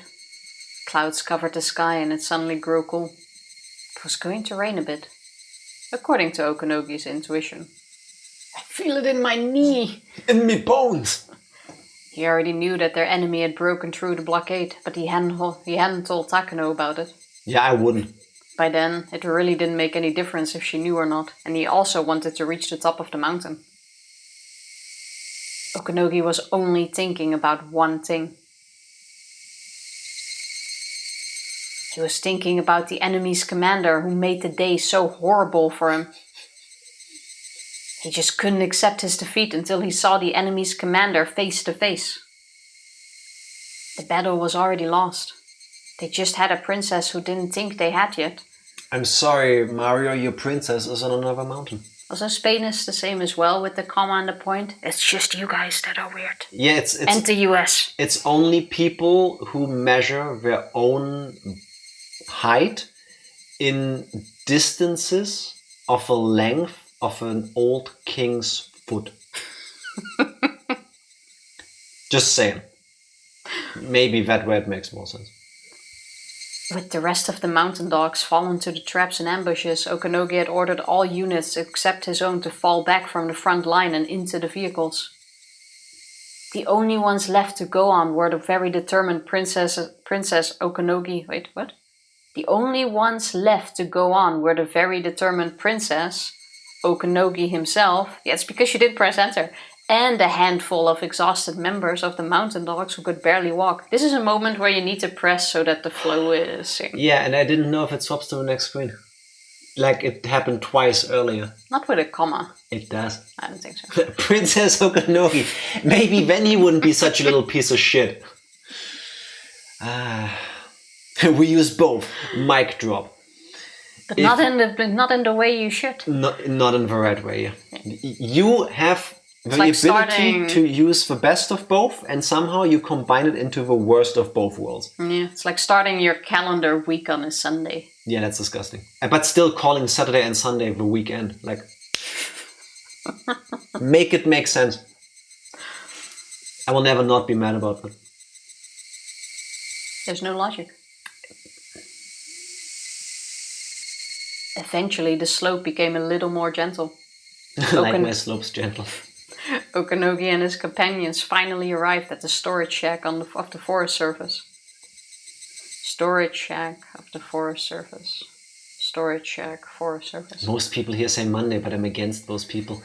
Benjima, you are a the week begins on a Sunday person? Oh my god. Do I really need to reevaluate our relationship? Oh. You know, no wonder you guys have Brexit. Yeah, that explains a lot. Like, absolutely deserved. Benjima, I love you despite you being this wrong. I know, right? No, I'm not with him. Oh, I thought you meant you're part of the people whose Sunday starts at... Okay, Skinner, you can come out of Brexit. Benjima, I still love you, but despite that, just...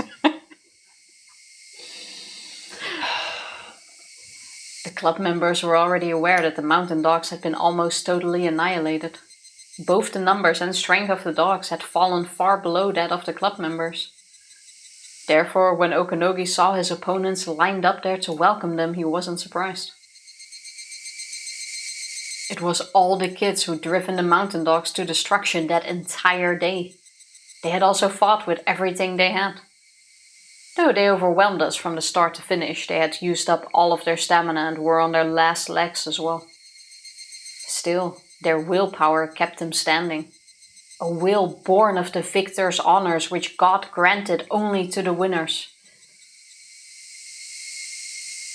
There she is! It's our Okanogi, capture her! I'm not going to.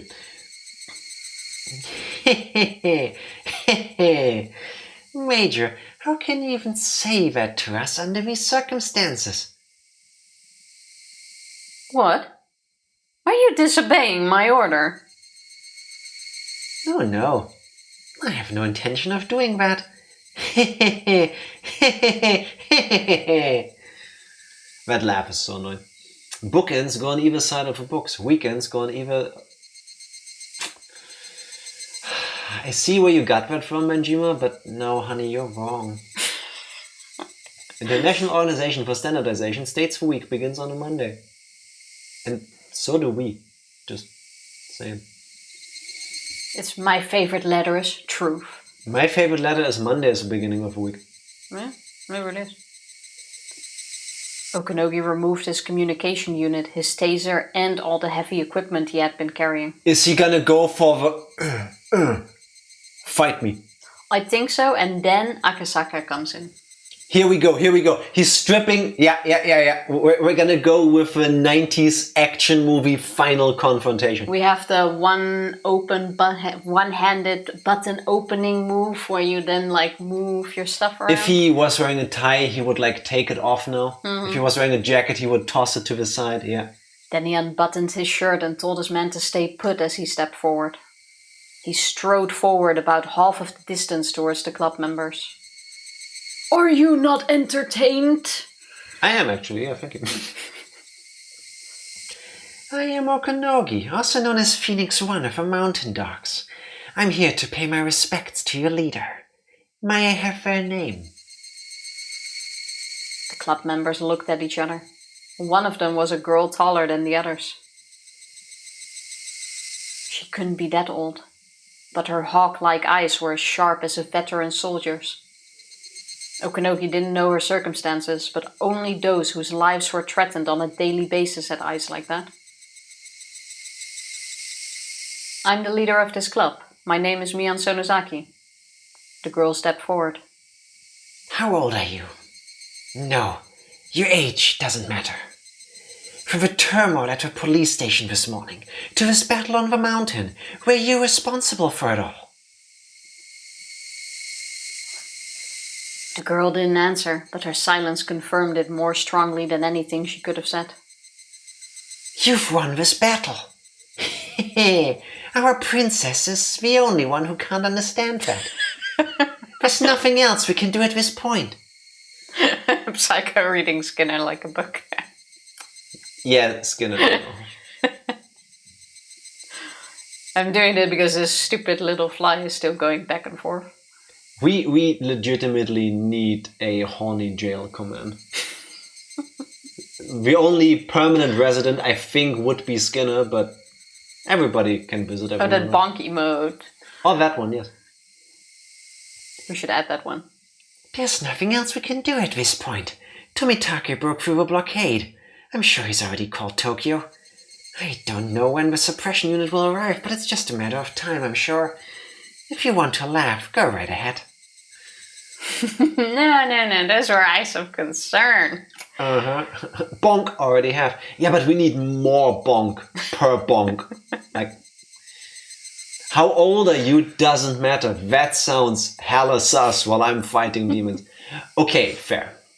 Yeah, but But it's a 1,000-year-old demon that looks like a 12-year-old girl. Skinner, this is the how old are you? How anything doesn't matter from the ending of Metal Gear Solid 3.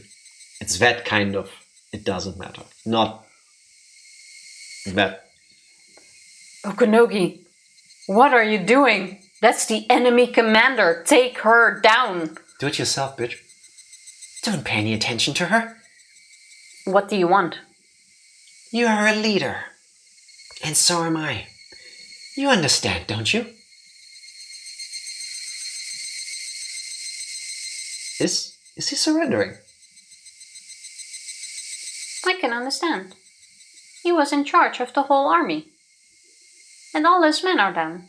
So he can't just nod his head and accept defeat. Stab Okunogi, what are you doing? Not that, you fucks. Oh, I'll surrender. So the defeated general can only requite himself by sacrificing himself, huh? Fine. Do what you need to satisfy yourself. There's Ryukishi, please! there's the fuel. Please! We're on the internet! Look at what you're doing! I appreciate it. Suddenly age matters. Mion took a stance. Okunogi took a stance too. I'm with you on the concern, Skinner. Although Okunogi was nothing like Akasaka, he was still a close combat specialist. They are really fist fighting like I predicted earlier? Even when exhausted, there was no way Mion could defeat him. Takano thought so too. She thought Mion was underestimating Okunogi. This is where Akasaka comes in. With a flying dropkick from the side. But Mion knew. She knew that she was the only one who could put him at ease. Oh, true. Which character was it with a devastating flick? I don't remember actually who had the flick. Are you ready? Take this! Huh? Okunogi readied, launched sharp from his waist, but Mion deflected it to the side with her elbow, wrapped her arm around it, wrenching it back behind him and forced it up into a hold. And then she twisted his arm even further. Okunogi was certain she was going to snap a bone. Do it! These people are out to kill you! Break his fucking arm! It was an excellent technique. She took his arm in one flowing motion. That's the power of Hazuki Judo. It was clear that Mion's self-defense techniques weren't spur of the moment. Karate. However, she didn't break his arm, but instead threw him onto the ground. Remember the basics of CQC, Okunogi. She didn't deliver the final blow, but rather chose to look down on him. Pocket sand! Heh! Not bad. Okunogi, what are you doing? Hurry up and subdue her! Oh, this must be so frustrating. Shut up! You just shut up and watch! This is a battle between leaders of men! Okunogi got up quickly, took a stance once again and then swung his arm down. But Mion avoided it effortlessly, and just like she did before, she grabbed his arm and turned it around. They were in the same position as before. And just like what happened then, she didn't break his arm but threw him onto the ground and looked down on him. A rotation throw, huh? The way you move. It's not the Yoshin-kan technique, is it? Is it that classy Kobukan one? By the way, when you take your opponent's arm, you can knee him in the face if you want. I see. I'll try that next time. Oh wow, Mion is incredible. She's actually standing toe-to-toe with her commander. Okonogi, use your weapons! What do you think you're doing? Here I come! Ha! He had a stronger drive this time. He tried to kick right through her from a step and a half away. That's very specific.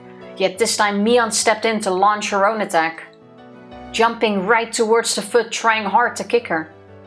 Mion kept herself low as she entered close range with Okonogi, shutting out his leg trying to kick her. So of course he went after her head. Okonogi raised his right arm to elbow her in the skull, but this time Mion rose up using both hands to keep his arm from swinging down. Unlike the flowing motions from earlier, this was simply a contest of strength. His physique was overwhelmingly superior to her, so she couldn't win that test of strength. But suddenly Mion let go and allowed Okonogi's elbow to come down. Then she stepped to the side. Ah, it's another repeat of before. Okonogi's arm was held to his back and he ended up in the same position. But what came after was different. Sit on him, put 2 fingers up his nose and pull back. Make him oink. What does the piggy say? What does the piggy say? Okonogi's face lowered as Mion lifted his arm up high and then he swiftly brought her knee into his face. It was exactly the technique that Okonogi told her about just earlier. And once again, he was down on the ground. That's it. You learn quickly, don't you? You know, strategies, tactics, and combat. You already have everything you need to be an effective commander. You should have been in my position. You should have been one to lead these shitty mountain dogs. Huh? Sorry, I never want to be a lady. I never want to be a lady. I never want to be a leader of a shady unit like yours. Mion scoffed. Okonogi took it with a smile too. He wasn't trying to be humble, it was just his pure reaction. You're right. You shouldn't waste your talent on Japanese unconventional warfare units. I bet you could lead in the SAS, Delta, Spetsnaz. Whichever you joined, you'd be one of their best. In any case.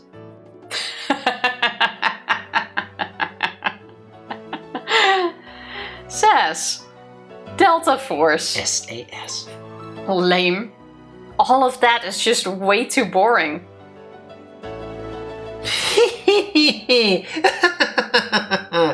Yeah, I guess you're right. You're right. Then tell me, what kind of folks do you want to be CO for? I'm not interested in being in charge of any units at all. Being a leader is fine. A leader. The leader of a British intelligence service, huh? Why the British one? That's fitting. He's completely delusional at this point. No way! Listen, there's only one club I want to lead. I mean, if a Spec Ops general commands you, made it in life, yeah. That's the club in our Hinamizawa branch school. The HBS, bitches. I'm not interested in games without penalties. The magician of words, Keiichi Maebara. Seeker of all things adorable and cute, Reina Ryugu. Trap Master Satoko and the charming enticer Rika-chan. And last but not least, Hideo Benjima. Welcome back. Last but not least, our newcomer, Hanyu Furude. I'll never find anything more fun than playing with them, even if I search this entire world. Hey, new face. No wonder. No wonder we couldn't win. With her as the leader, there was no way we could have won.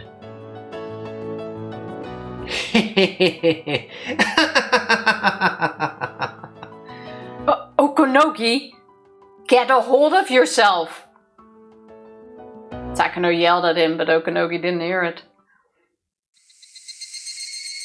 Now we finished with a warm-up. This next one is for real. You're going to die.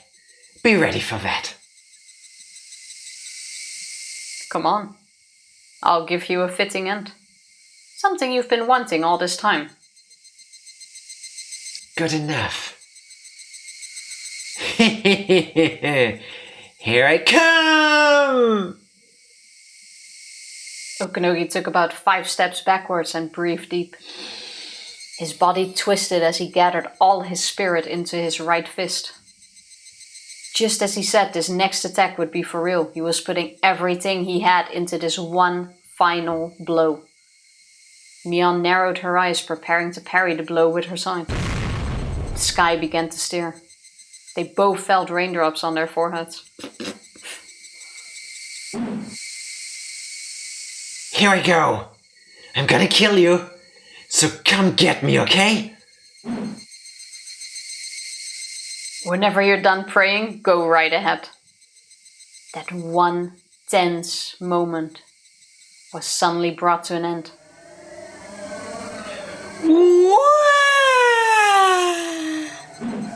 He dashed forward from a low position, just like a runner from a starting line. Then he added a twist from his body into the blow, as his right arm roared with all his power. I can't believe Higurashi predicted My Hero Academia. A bolt of lightning punctuated that moment in time, burning the moment into her eyes. In that moment, Mion's stance hadn't changed at all. No, maybe she moved like lightning in the moment it struck. We had to recall the moment burned into our eyes to review the scene. Okanogi had swung with his right fist, which had enough power to shatter Mion's bones. So what if 100% of his power was directed back at him in a counterattack? Oh my god, perfect parry! When the lightning struck, Okanogi's body had been flying through the air. It was a legendary technique in Japanese martial arts passed down in judo and aikido, the air throw. It looked as if one is being thrown without his opponent even touching him, a miraculous technique that occurs at lightning speed. Did lightning strike or not? Of all the techniques Mion possessed, it was the most sublime, advanced technique she could administer on the defeated General Okanogi. The feeling of freedom while flying in the air is more memorable than the impact of hitting the ground. Supposedly. When Okanogi hit the ground behind Mion, a heavy rain suddenly began to fall. They really did find a helicopter. Where does this thing come from? What the fuck?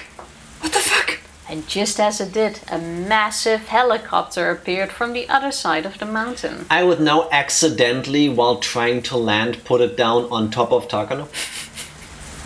I was trying to secure the LZ. I believe it's military slang for landing zone. The helicopter's rotor steered up the air and blew away the raindrops like in a tornado. The rotor sounded much like a tornado too. I guess that's what tornadoes sound like. A rope uncoiled from the rear of the helicopter and soldiers came sliding down it one after another. The onlookers were stunned for a moment before realizing what they were seeing. It was the bloodhounds. P-Quad, meet us at LZ. Exactly. The bloodhounds that Tomitake had called in. Having realized how bad the situation had become, Okanogi returned to the other members of the mountain dogs. Nothing was going their way anymore. The mountain dogs ran down the slope and disappeared into the woods. They dragged Takano with them, who couldn't understand what was going on. Why would they not just... Why would she not leave her here? Everybody hates her. A voice echoed from a speaker attached to another helicopter circling around the mountain. But this also means that it's not gonna be end yet, because Takano and Okanogi are gone. To all staff of the Erie Institute, today at 12:30 p.m. the Institute's independent authority was frozen and is now under the control of the Bloodhounds. As of the same moment, HQ has ordered a complete disarmament of all Erie Institute staff. All mountain dogs are to disarm themselves immediately and gather at the parking lot of the Erie Clinic or at the storage shack at the top of a mountain.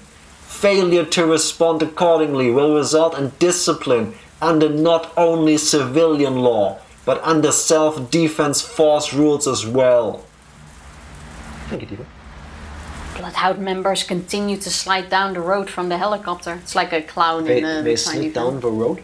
Slide down. The road. Oh, the rope. What else? Even at a glance, they were very different from the mountain dogs. They were armed more heavily and the guns they had were much larger. Such things clearly differentiated the two units. Big guns! Does this mean that we have won? We haven't won until Takano is behind bars. I don't know.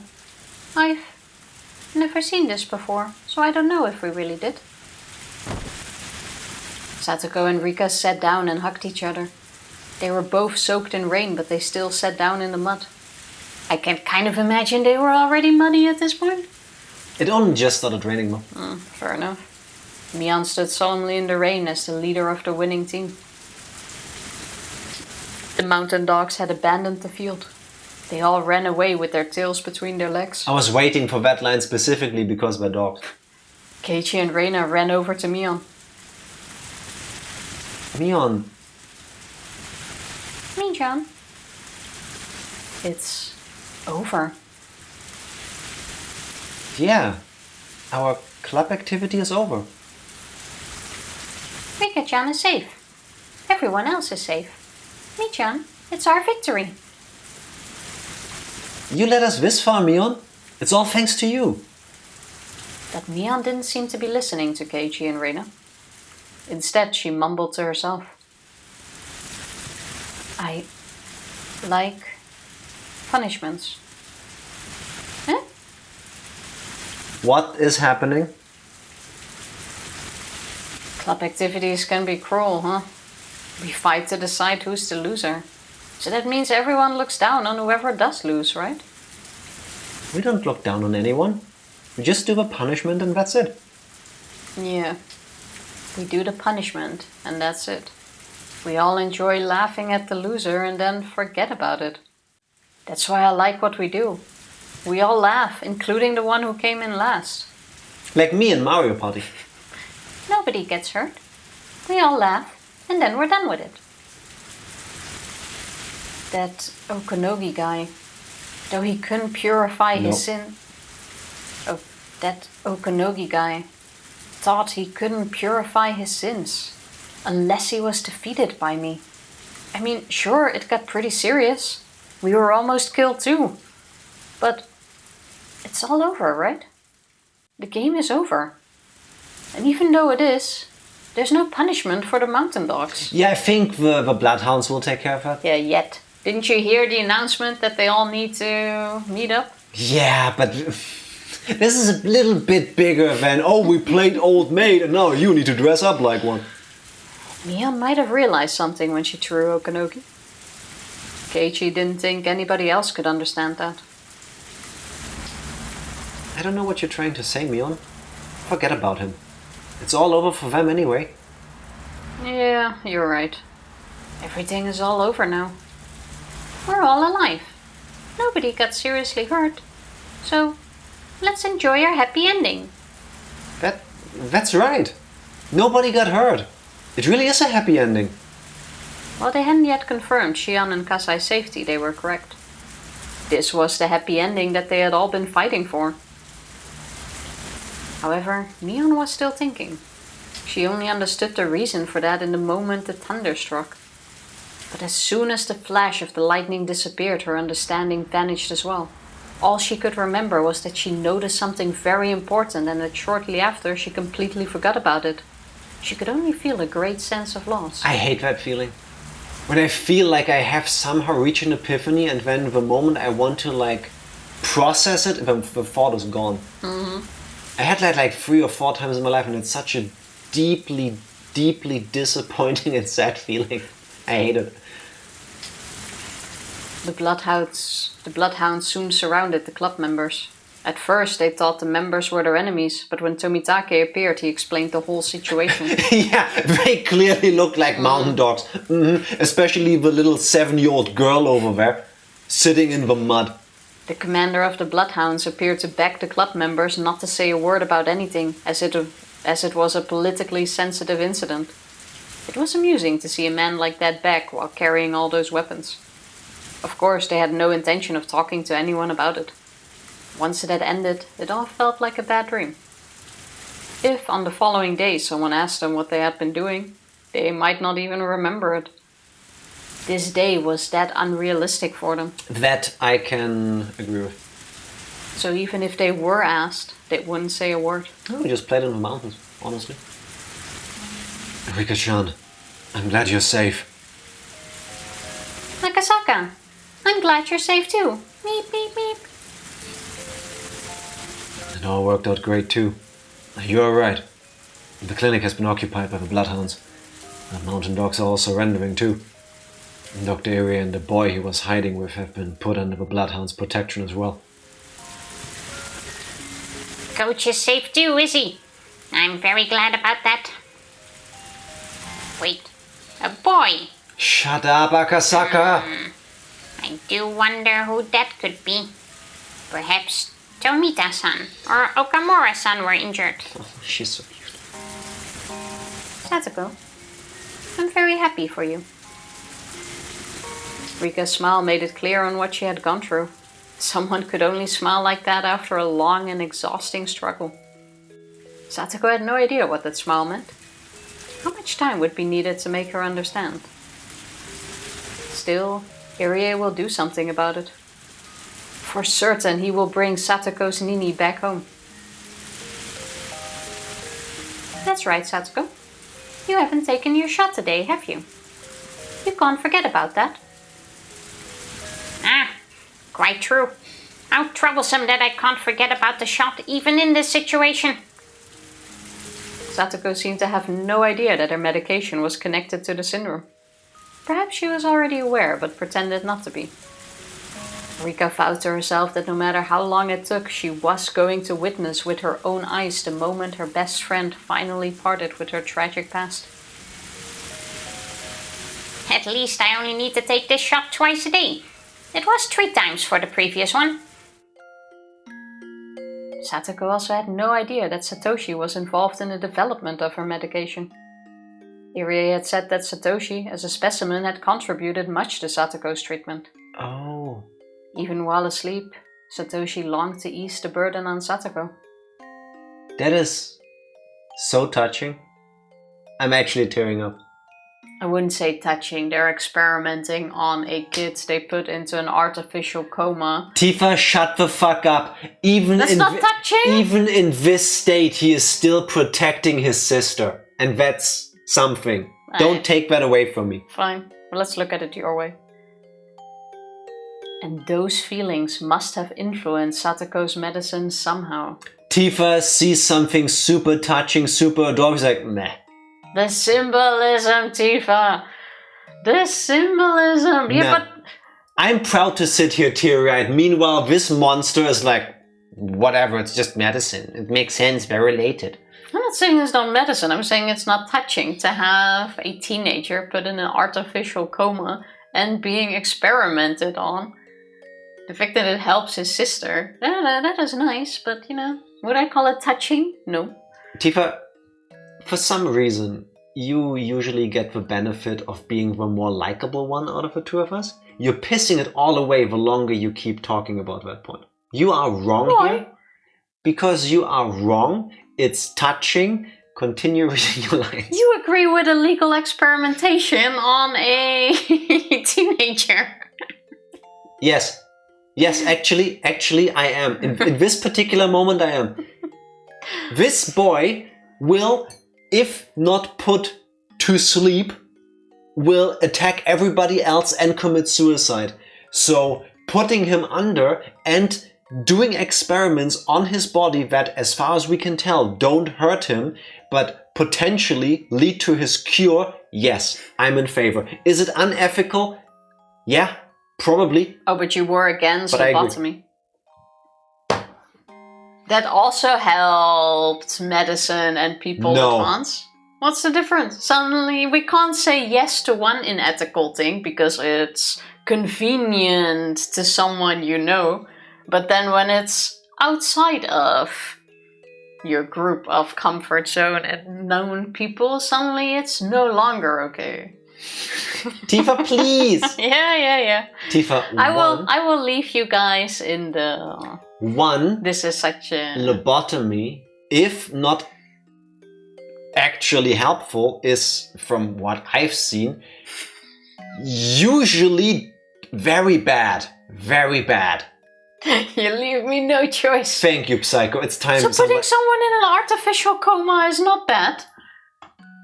To cure him. And like I said, as far as we know, we're not doing anything to him that could put him at risk. As far as we know. She'd have gotten you if lobotomies actually worked. Yes, if she had a point, she would have had a point. Exactly. Yeah, I'm using the example from here. And back then, we didn't know that. Or they didn't know that. Psycho, this will be the very first command I ever create that won't have a cooldown. I will add the cooldown later.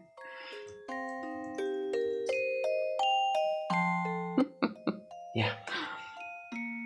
No. We can set it to like once an hour. No. Because once a week is more likely. This command cannot be used too little. You know how they say less is more? No. More is more. I will with this add it one. later. Satoko had to inject herself in the stomach.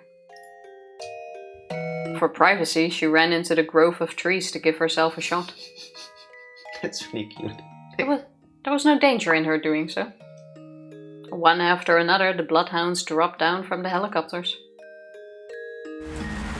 Each helicopter must have carried at least 20 to 30 soldiers. Wait, how They many must be helicopters really are there? small to fit into that thing. It's like a clown car. They just keep coming. That's what I said earlier. Satoko diabetic? No.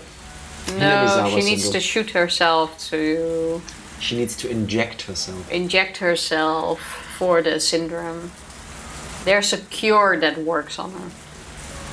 There was one helicopter at the top of the mountain and two more halfway down the slope. Troops were pouring down from all of them, leading to the impression that the entire mountain was under the Bloodhound's control.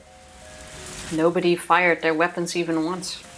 The mountain dogs had no choice but to surrender. Find Takano. Aren't they all bound up anyway? Like, how do they surrender? Also, please read this line, but first, everybody, please listen to the sounds you're hearing. It wasn't raining hard at all. The sky should clear up after 20 or 30 minutes. It's a fucking torrent of rain coming in my ear. It was the volatile weather typical of early summer.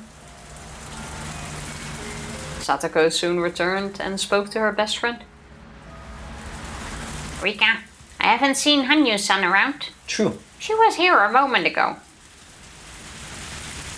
Huh? Hanyu? Hanyu? Where are you?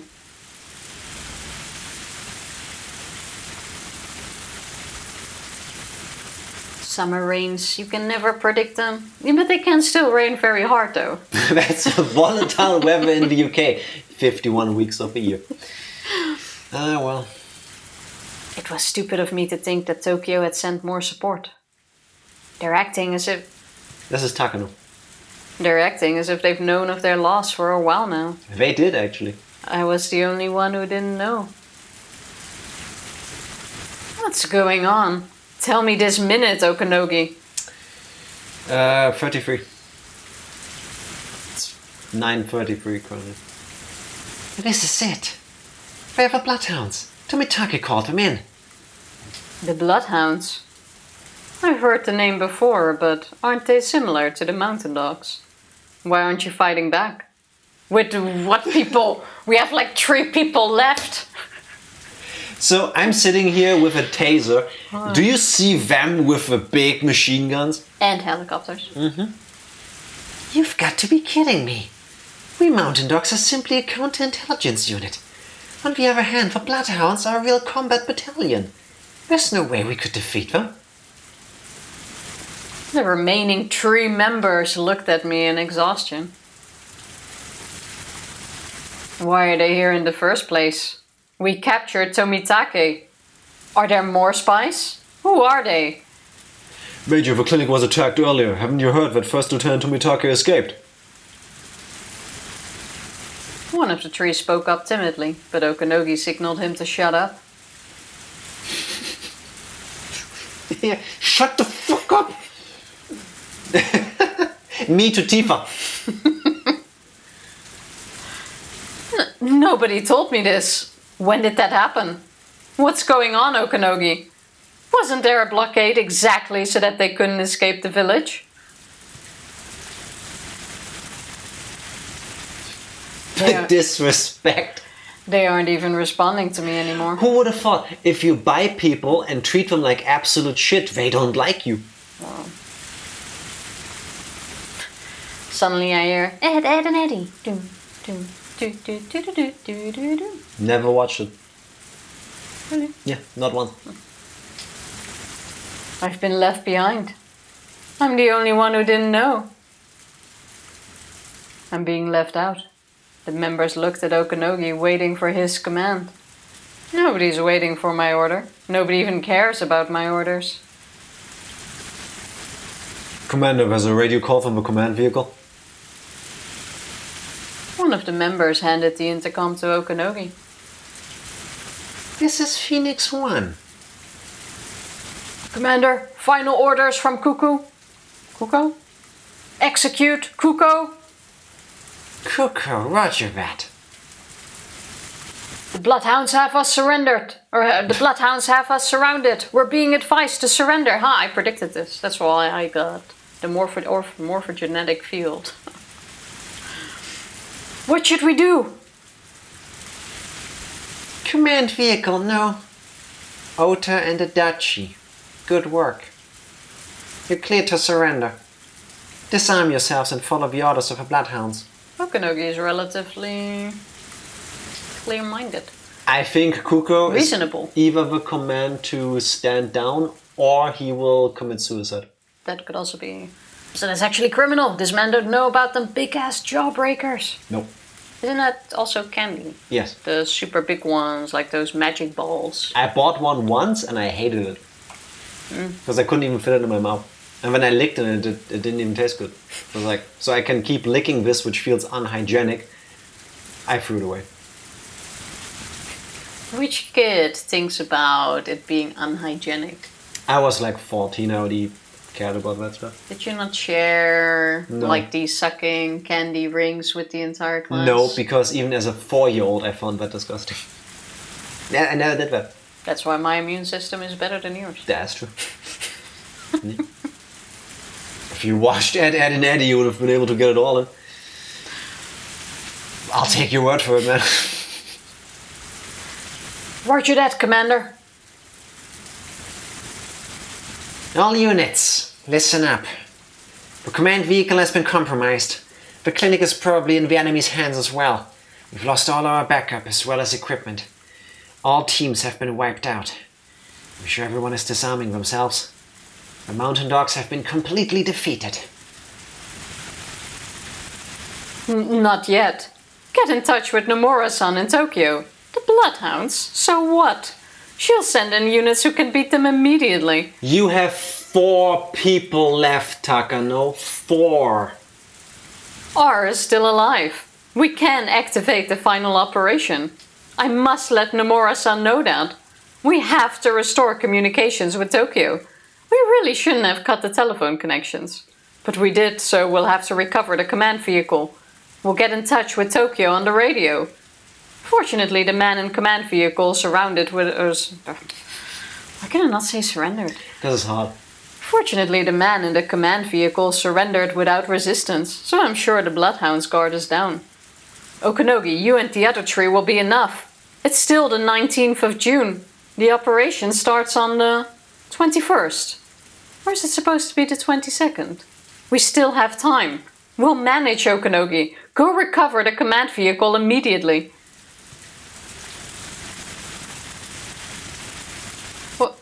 Why can't you follow my orders? I'm a major. I'm your superior. Why are you listening to Okanogi but not me? Because you're a woman. Because you're not in charge. You bought us, but he's our commanding officer.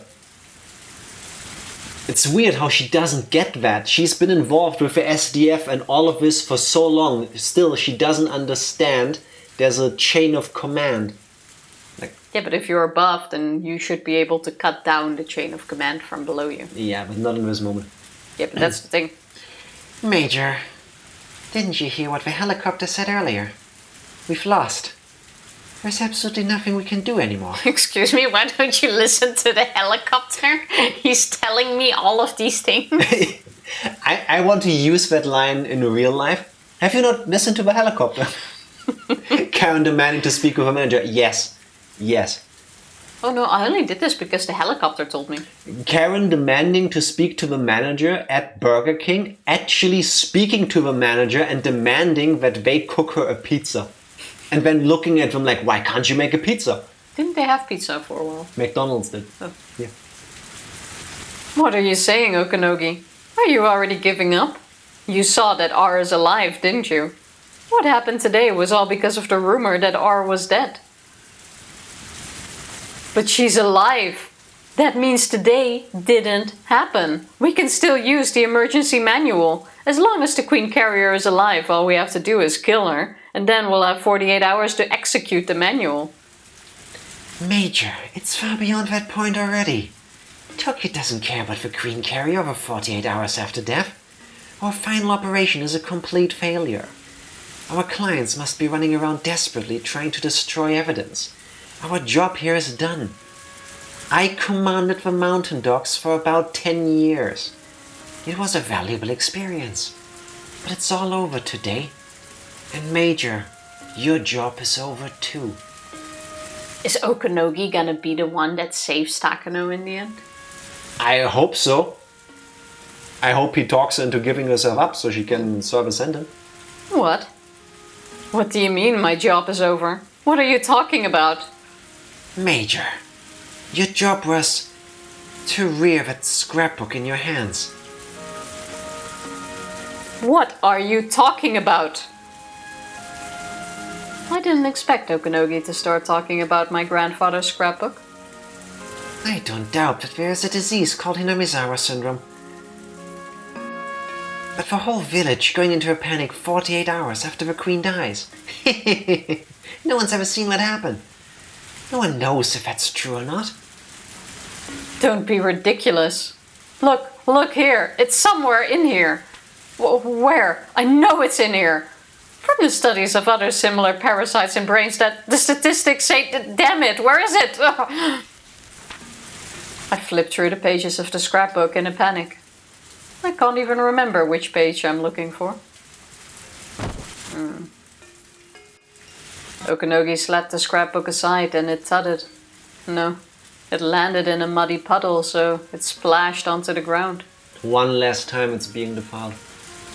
The key issue if you make pizzas is that it takes 20 minutes to cook. They cannot cook a pizza that size faster. Supposedly there are rare sites that still sell it. Wait, that means it's a really big pizza. No. 20 minutes? Yeah, because the dough isn't fresh and all that. It's probably from frozen. Even then, 20 minutes is long. Yes, exactly. That's exactly the point. It's too long. I mean, even a standard burger takes 20 minutes at McDonald's nowadays, so... That's because the ones we have been to were poop.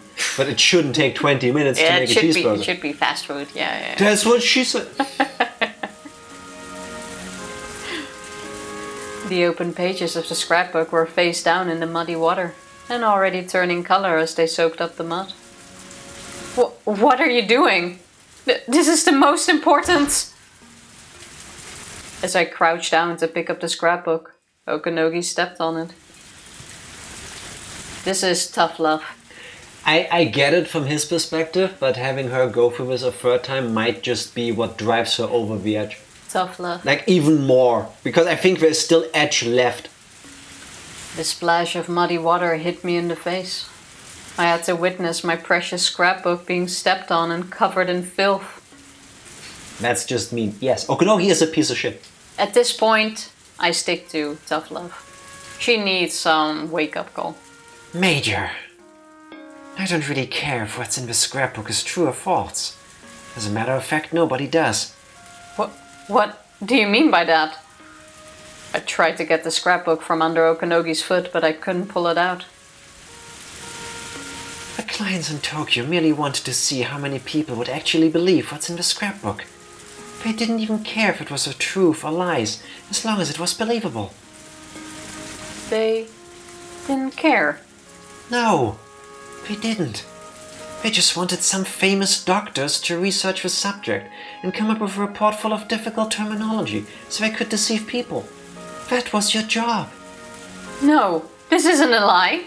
My grandfather and I researched it for so many years. Come on, move your foot. The scrapbook is getting so true.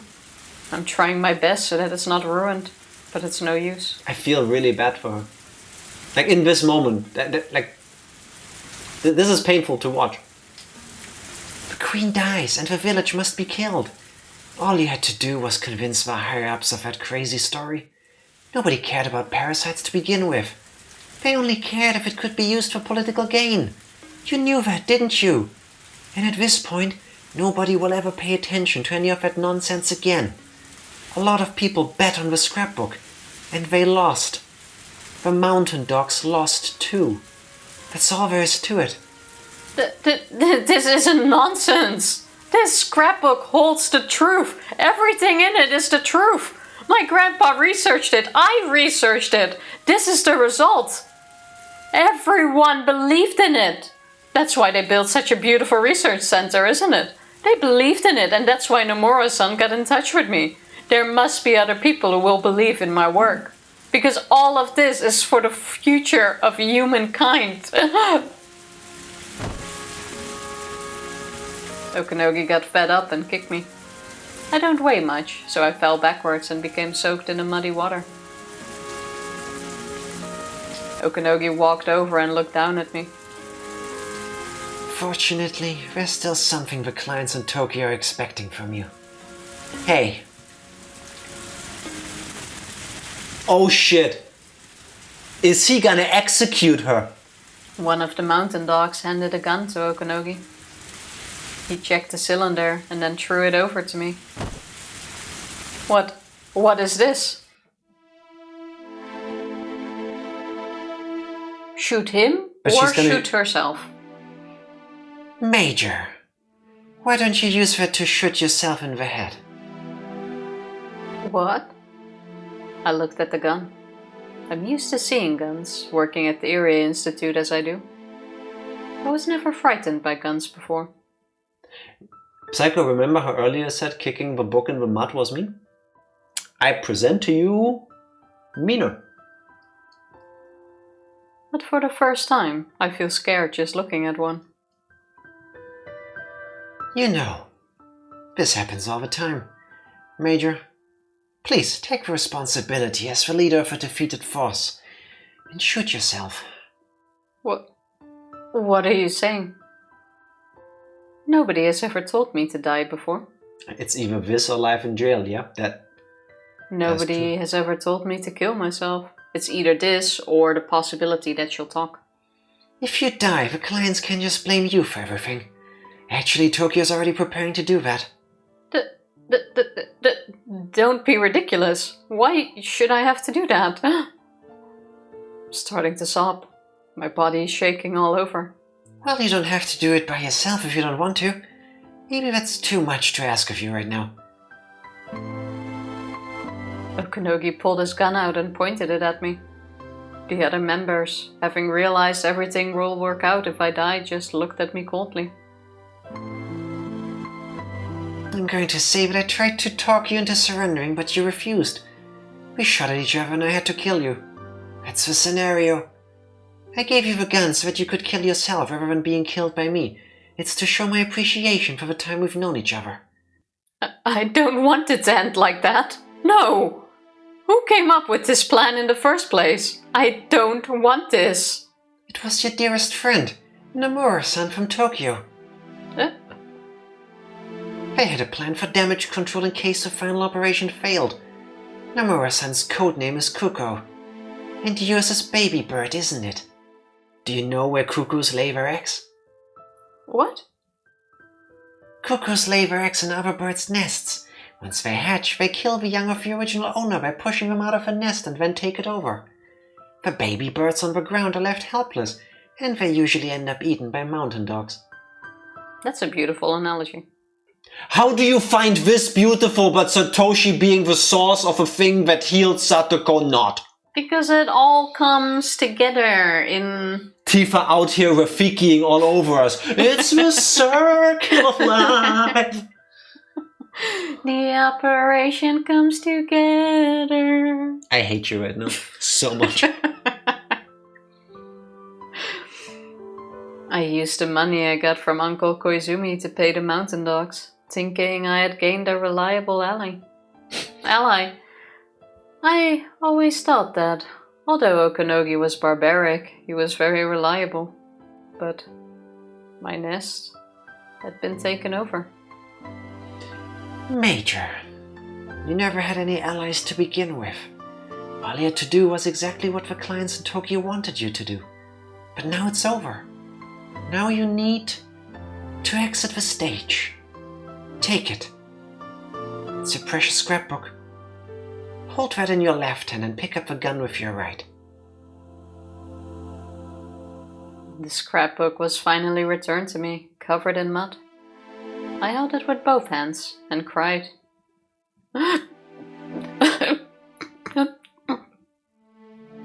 What a joke the entire life of Miho Takano was. And right now is when I should go back inside that chain link fence. My shaking hands held the ice-cold gun. There's only one bullet in there. Sometimes a bullet can ricochet on the scalp, so that's why people usually put the muzzle in their mouths. Come on, hold the gun pointed like this, and die. Wanna bet Hanyu is gonna step in? I don't think she will. I hope she will, but I don't know. I don't know. Hanyu is gonna step in.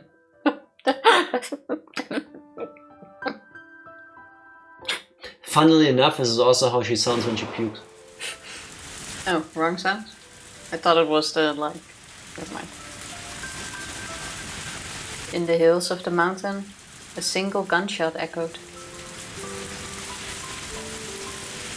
With that gunshot, members of the Bloodhounds rushed in. Okanogi and the other men raised their hands in surrender.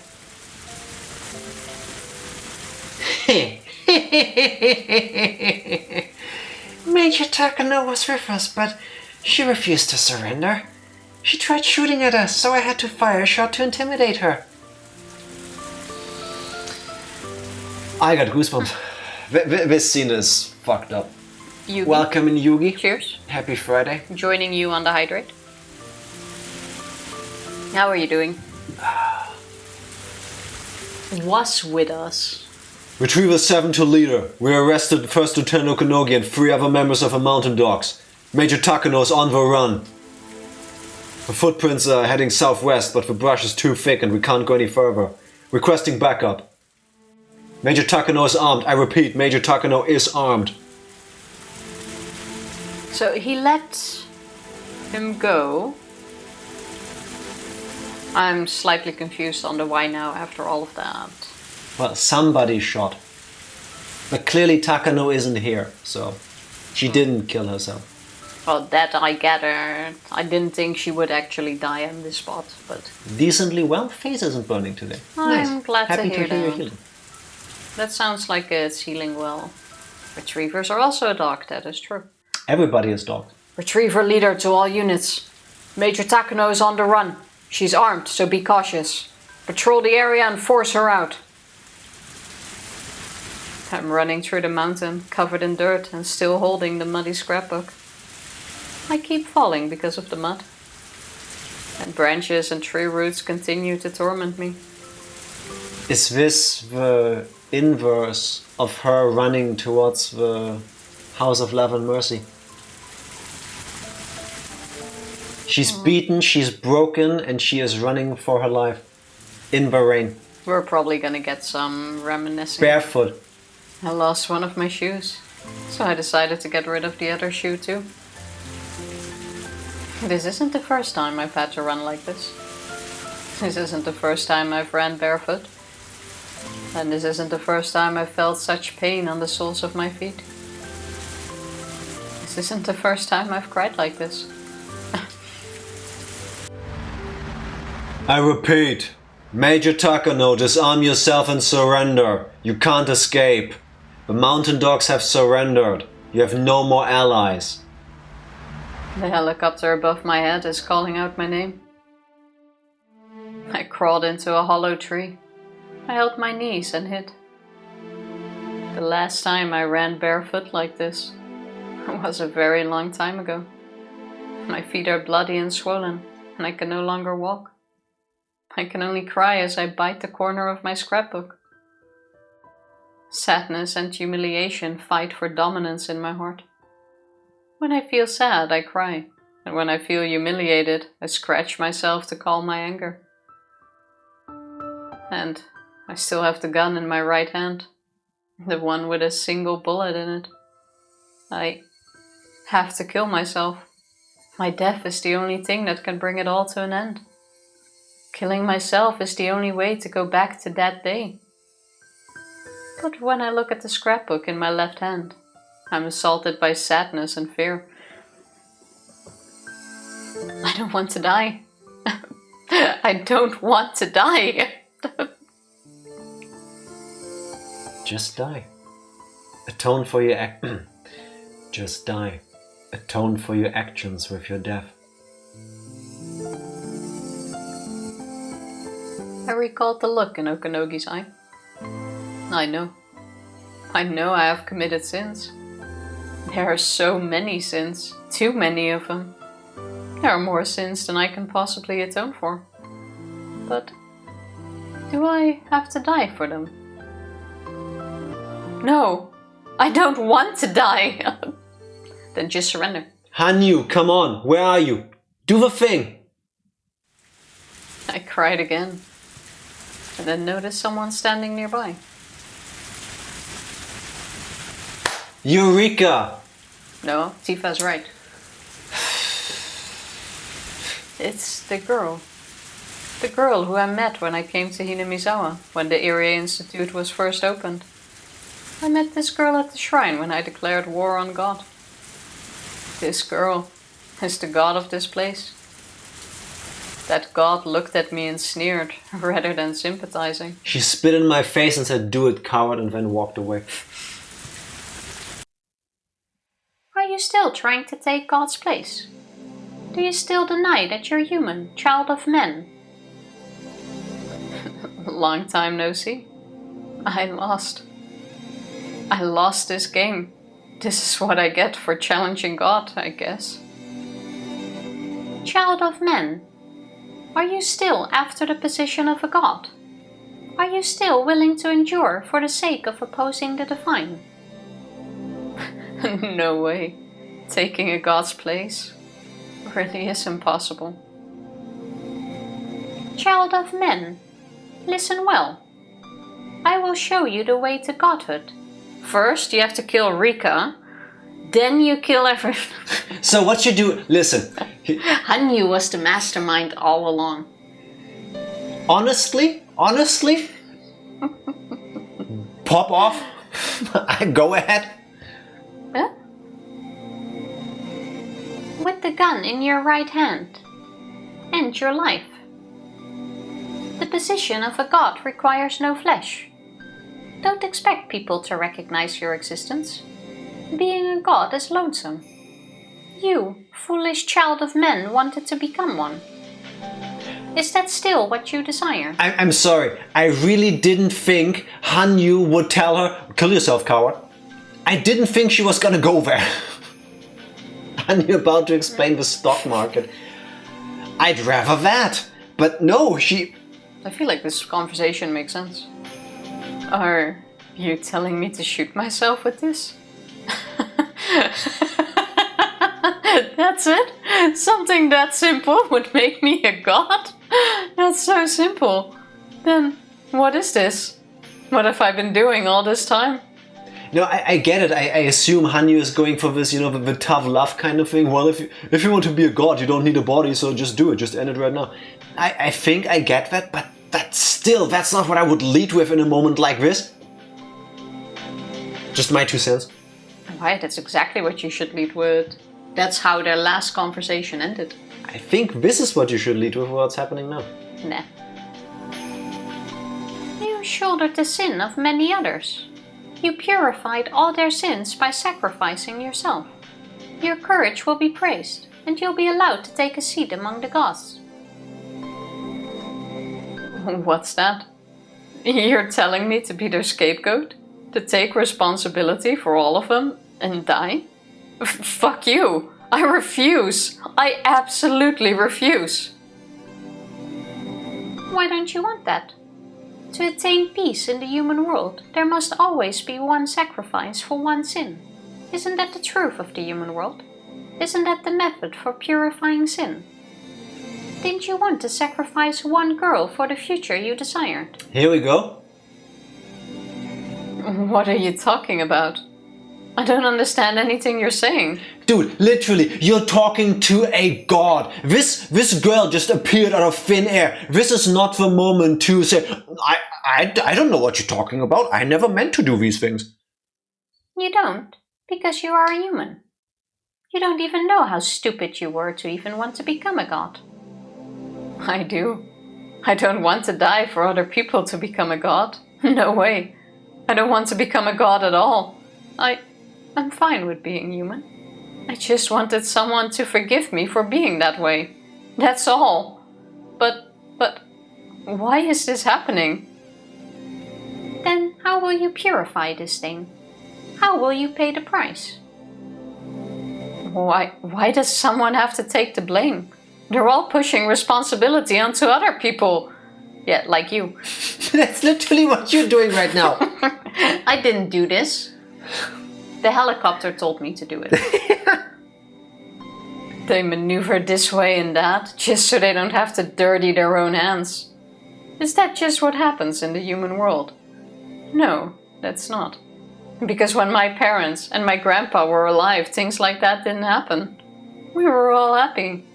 Nobody blamed anyone else. How did I fall out of that world? Why am I wandering around in the mountains alone in the rain? Why me? And this is the punishment for my sins, isn't it? I knew it. I had noticed it. I made a huge mistake, but I didn't want to admit it. And when it was too late, I regretted it for the first time. So this is the punishment for my sins. The human world will want you to purify your sins. They'll be purified when you sacrifice yourself. That's the way of the human world. However, I'm not a human. I'm a being above men, a being which fills in the missing gaps in harmony, a being that forgives human sins. Men cannot forgive the sins of men. I am the one who forgives the sin of the children of men. So now Hanyu will take on Takano's sin? If that really is the case. I still don't think I really get it, but... I forgive you. Demanding a sacrifice be paid for sins isn't the way of the human world. It's the way of demons. So this is not the world of men. This is a world of demons created by men and the demons investing them. Humans cannot end that way of their world. So I became a god, to grant that end. It was over 1,000 years of pain. I wanted to come down from this place. I desired a world where God doesn't need to make peace. And finally, after 1,000 years' time, I have found that fragment. Come, child of men, I will forgive your sins in my name. Kneel and repent. Ask for forgiveness, then you shall receive it. God will forgive you. God will forgive your human sins. The God in the form of a little girl walked up to me and reached out. As I knelt and looked down, she touched my head.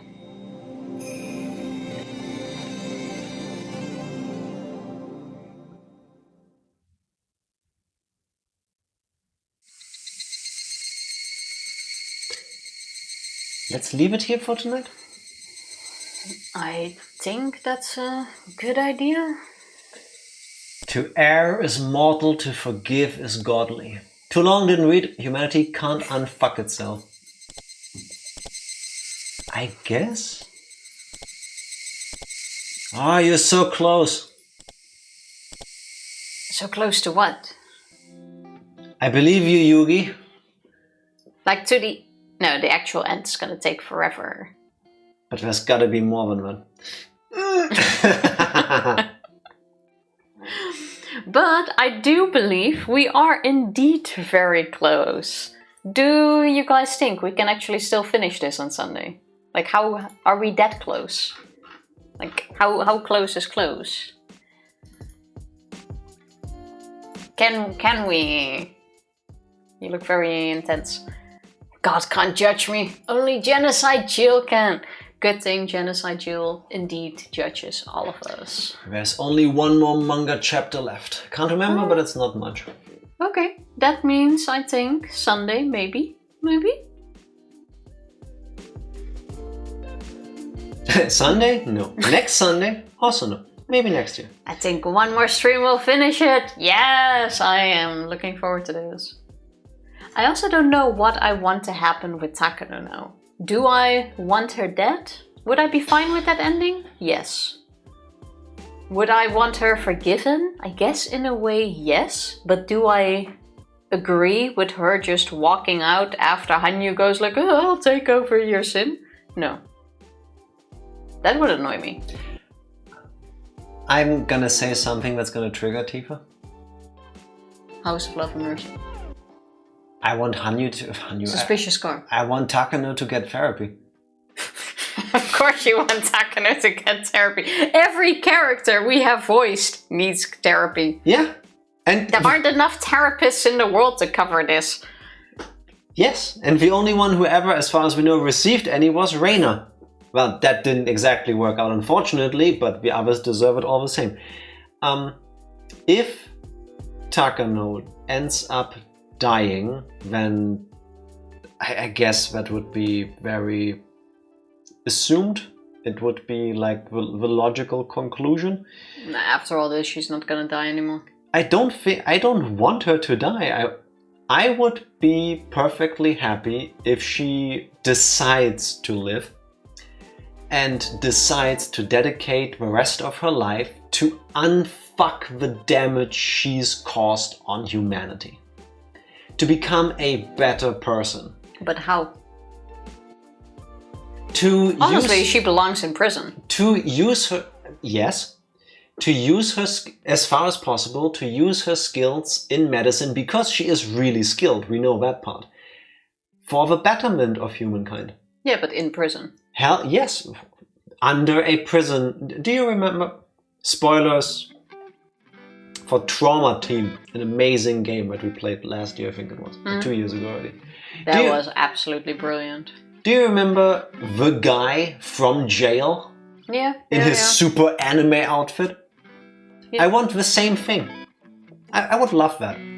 I would love her to get her prison sentence for all the crimes against humanity that she has committed. I want her to get the help to try to rehabilitate as much as possible into a functional human being. And then, under this sentence, have her use her abilities for the betterment of mankind. I would love it in a poetic justice kind of way, trying to balance the scales of karma, if Takano is the one that ends up curing Satoko and Satoshi.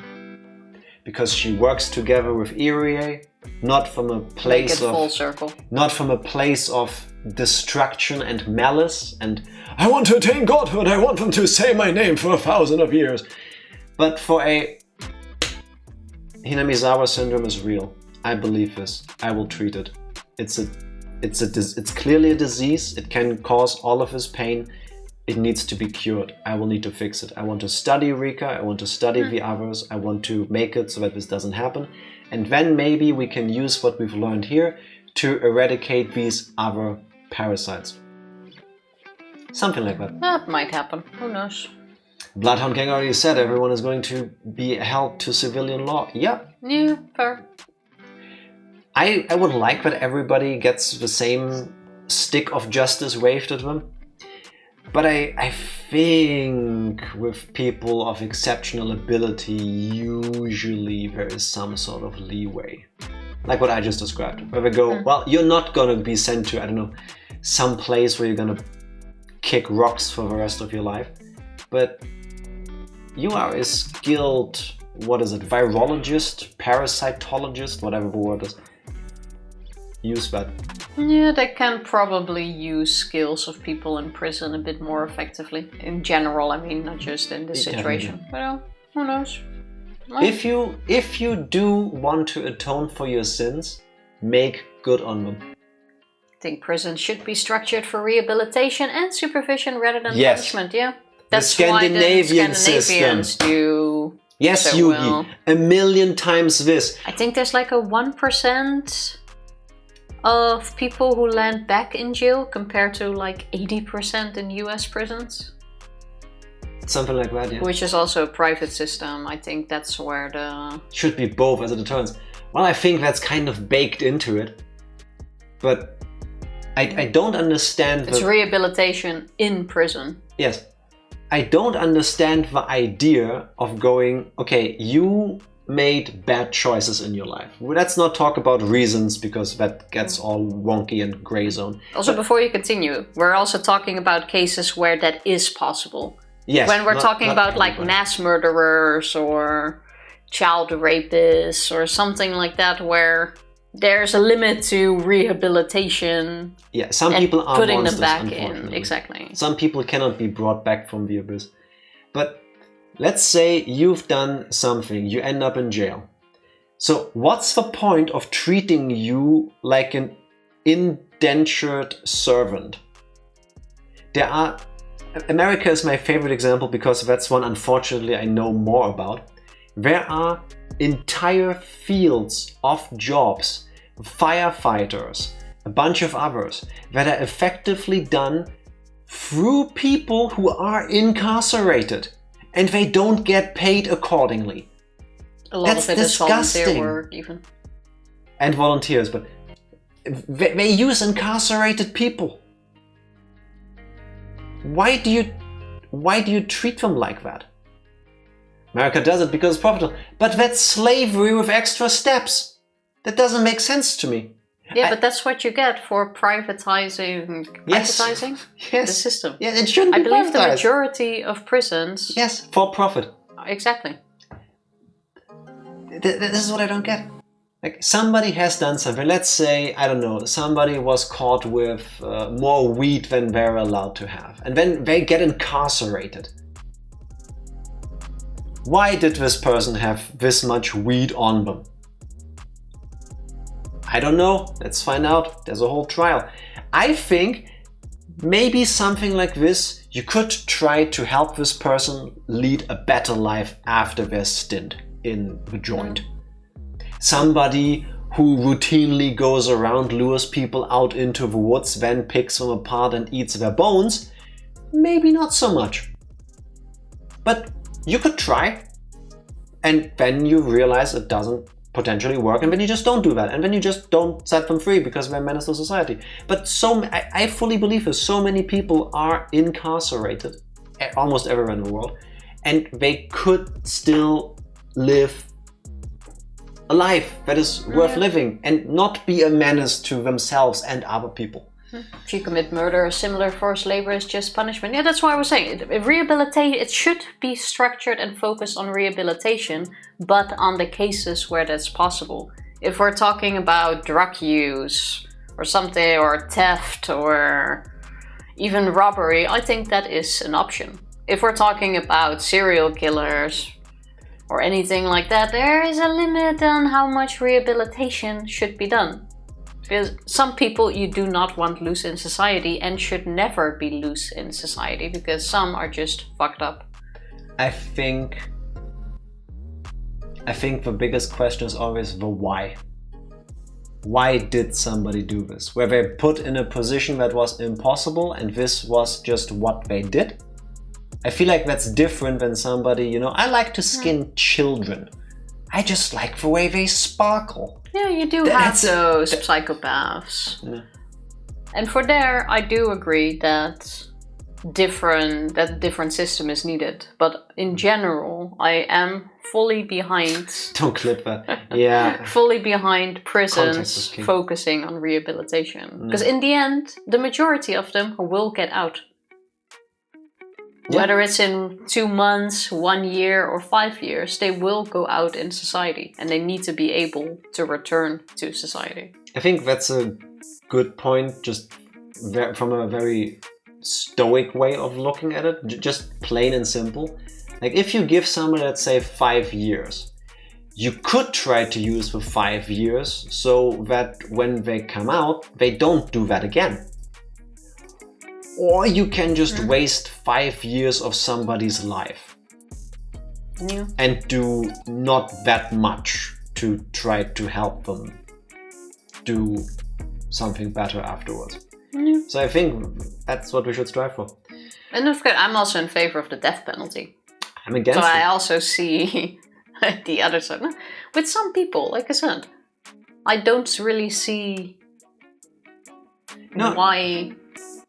I get that, but that's a long discussion. in a sense, I think I want the justice system to be like Batman. I know that's a very romantic way, that's not grounded in any reality or anything from my personal experience, but I like the idea that a body of government, justice, the law, can be above my very human emotions. Does that make sense? No, yeah, I get it. It's a bit like any government or system that can take away someone's right for any reason will abuse that as much as they can. That is also a thing. I think when it comes to the justice system, there will never be a perfect... You're never gonna get the entire world to agree on a system. Yeah, that you're works. never gonna get it right, but you can try to do better. Yeah, I think currently it definitely, depending on the country as well, of course, it definitely needs some improvement. And with some, I mean a lot. Yeah. I think we should start all of that by taxing billionaires. And then look at all that money coming in that we can use to fund all other things suddenly. It would be crazy. Imagine streets actually being flat. Imagine schools being funded. Imagine, healthcare just being there working for people. It's one of the world's issues that I'm not smart enough to fix. In theory. Oh well. Need a wage cap for real. Yeah, I wouldn't mind. If you're an overhead ghost community or something, yeah, I wouldn't mind. I forgot where I saw it. I think it was a tweet back in the olden days, before all of the bullshit. Somebody posted that, like, when you reach 1 billion, you should just get a letter in the mail with a little plaque that says, "Congratulations, you won capitalism." You can have 9999999 million and thousands on your account, but the moment you reach 1 billion, all of that goes Get a to platinum everybody. dollar bill. Hey, Yeah, like you won. You won in life. GG, awesome job. Unless you start going to the bank and burn money, which is illegal, by the way, you and your children and their children and their children will never run out of money. So you're good. Yeah. Norway, they raise taxes for rich people, and most of them just moved away, resulting in much lower tax That's revenue. the thing. It has to be a global thing. Yes. Because it's the same now. Like people in Europe, they'll move to Asia, Africa, wherever, where they don't need to pay such high taxes, or This where they needs to don't be a need global to pay the workers. Unless this is tackled on a global level, you're never going to solve this. And honestly, it's also never going to happen. Look at Europe during the pandemic. Like, even as a united Yeah, we thing, fucked we each other cannot over. be united. We need the masks more than you do. I pay more for the vaccines. Like, every country is for itself, and that does not work. One last thing. I find it amazing that these capitalists, the billionaires, the governments of each country go, well, we can't make a tax system that penalizes people that are objectively very rich. We cannot do that, because then they'll leave, like you just said, which, yeah, true to a degree. But at the same time, universally around the globe, we are okay with countries going, you know what? If you run business in Germany, yeah, but your headquarters are in Ireland, you just pay taxes in Ireland. And when Ireland goes, yeah, but we had to tell them they don't really have to pay taxes here, otherwise they wouldn't build here. So why is it that we're okay with incentivizing rich people to do rich people shit, but we never ask them to cough up just their fair share of taxes? I'm not even talking about higher rates of taxes for richer people, just the normal amount of taxes. We don't even start with that. Oh well. Like I said, thank you, Higurashi, for making us think about that again. An issue we unfortunately won't solve. Yes. Do you know that is something that rich people cannot fuck up? Us all having a weekend ahead of us. That is very true, which I will enjoy. Unless you're Benjima and you believe that the weekend has already started, because clearly Sunday is the beginning of the week. But yeah, I think it's time to call it a night. I'm also growling over the stream. My stomach is. Tifa, press the button. So I'm gonna press the button. Wish you all a good weekend. Press the button. Pressing it. Thank you everybody for witnessing more Higurashi with us. Children of Men. We'll be back on Sunday with probably the end. See you then. Bye. Thank you.